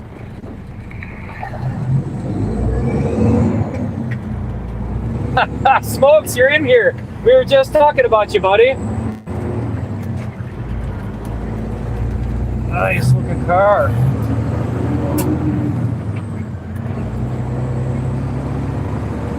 Smokes, I'm almost home. Don't worry, buddy. We're getting there. I got stuck up in the cities on that second round I just did. Yeah, speaking of this devil.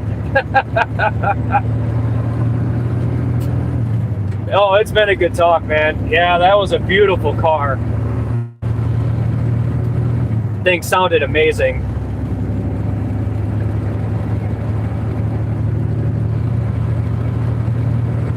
We're gonna do some back road running, Smokes, because you know every bridge in town is pretty much wiped out at this point. So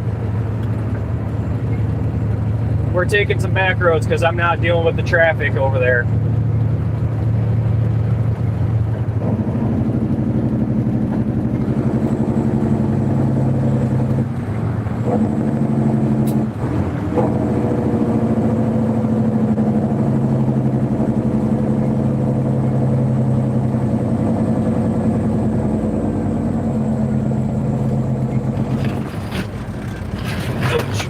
Smokes, do you need a wake-up call, buddy?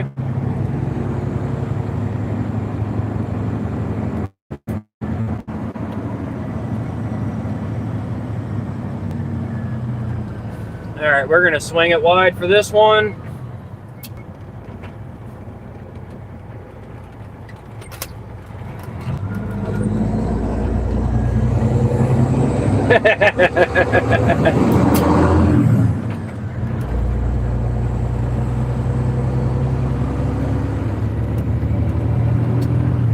Yeah, so I never realized how bad twine could actually rip through your finger pads like that.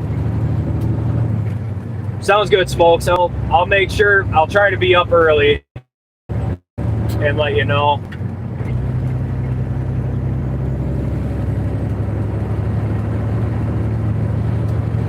Oh,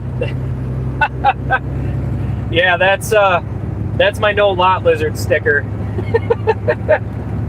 I mean, don't get me wrong, we're in a day cab, but it adds horsepower.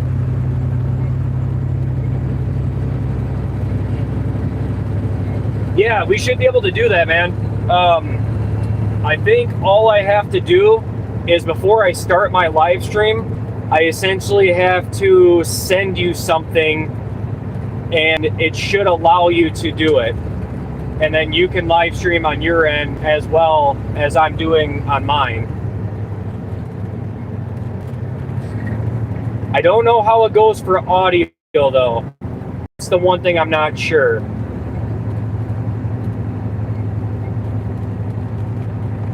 I'm up for it, buddy. Oop, took that tight.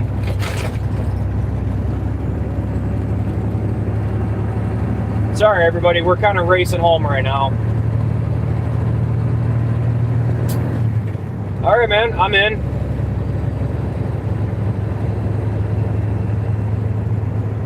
Yeah, that's fair. That's fair. At that point, anytime I had baled wine or baled hay, I either did it with gloves, but it was not very often when I did it.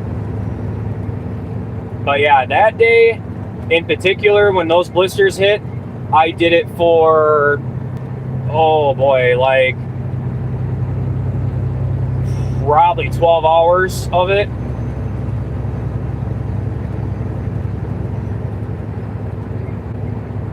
Yeah, nowadays I've got quite a few calluses built up, but you know, most of my working with hands is when I'm working in my garage doing welding and working on my side project, which, trust me, I slice and dice my hands and arms quite a bit.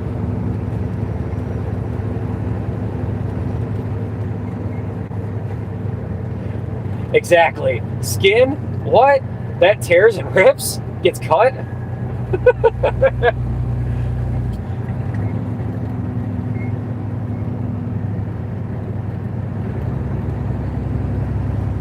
All right, so now it's going to get tighter. We got some tight residential roads we're going to run here. All right, this is where we're going to turn, and I should be underweight for the bridge. Oh yeah, the bridge is 80,000. We're good.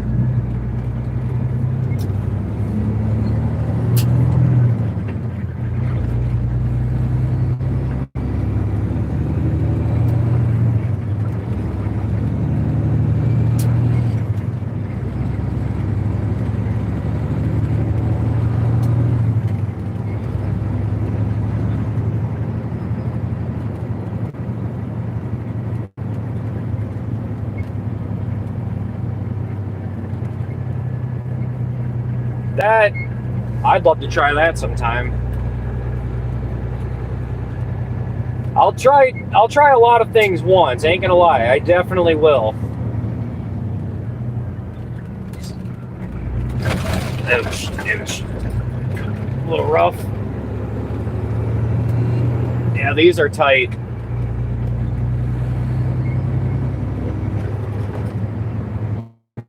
I'm gonna try to get inland. I'm gonna have to swing out just a little bit into the oncoming.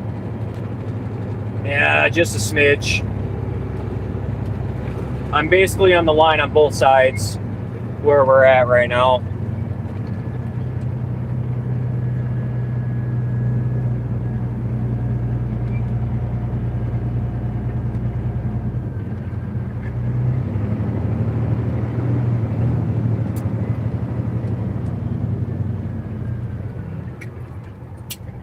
All right.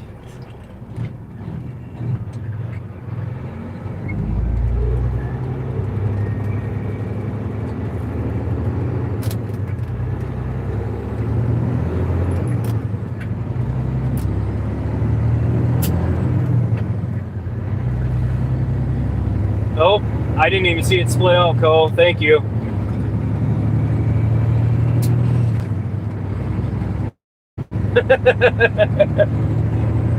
I appreciate that. Yeah, you're not wrong. The more you make, the more they take, right?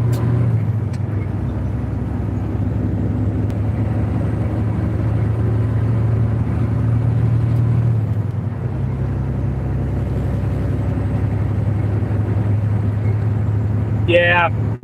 No, that's the sign for the bridge was just, it's not a traditional truck route, but it's not close to me. If I went the other way, that would have been.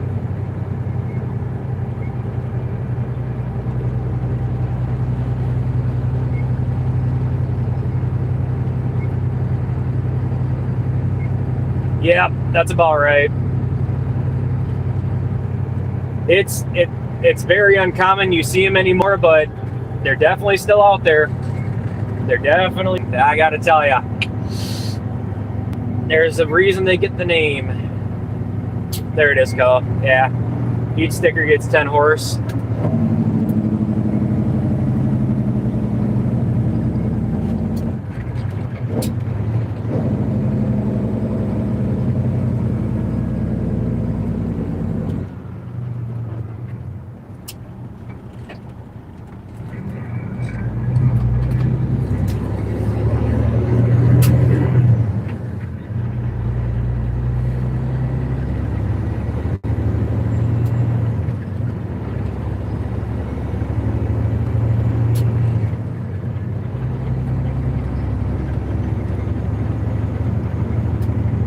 Yeah, there's primitive morning here to this marker.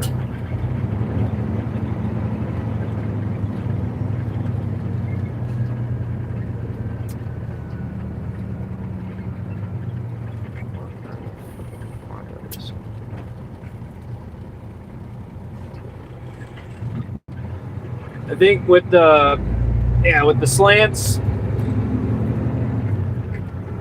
I just try to watch where I put the trailer. You know, that's the big thing. I mean, it's heavy. It's a heavy trailer.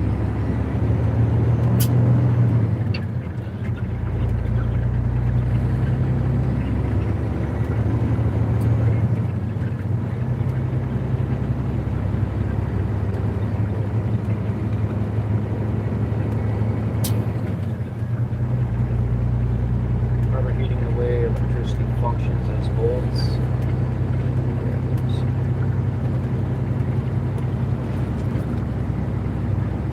Yeah, I didn't actually know it to that depth, to be honest with you. But yeah, that makes a lot of sense.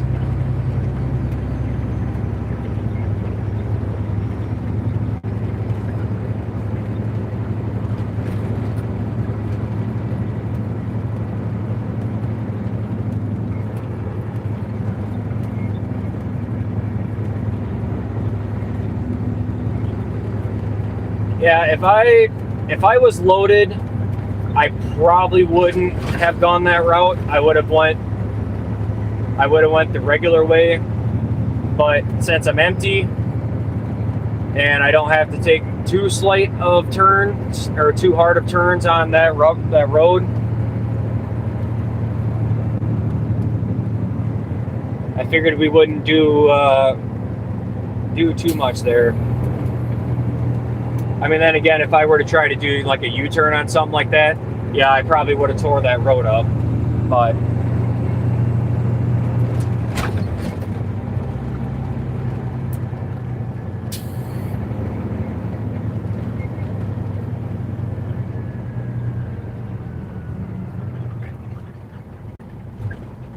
yeah, yep.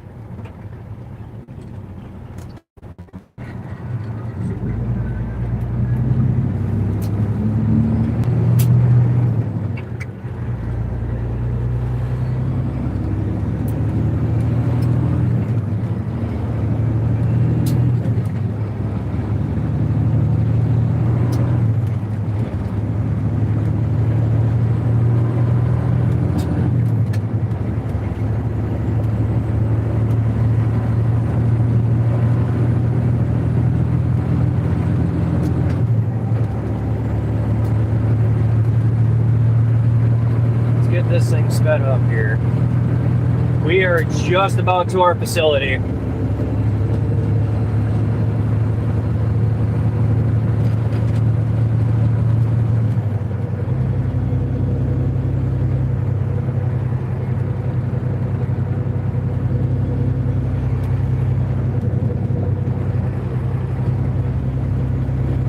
We got a sheriff riding behind us, so I'm trying to get up and out of his way because I'm imagining he's heading to something. He doesn't have his lights on, but in these construction zones, you can't run. Well, they can. In the ambulance, I couldn't.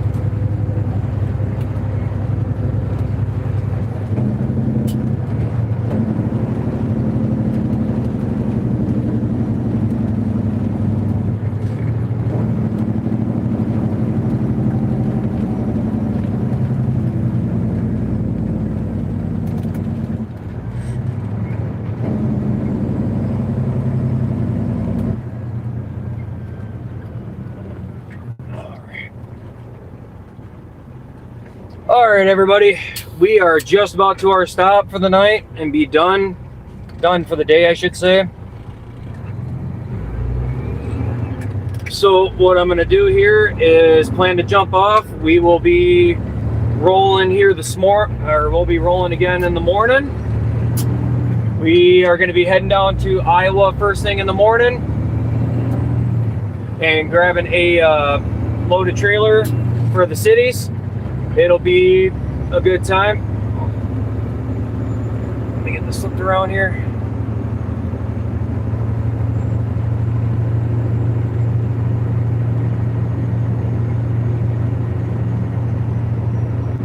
Honestly, I couldn't tell you.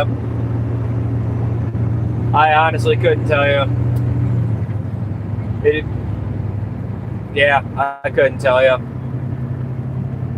But I hope to see you back on the live stream again soon.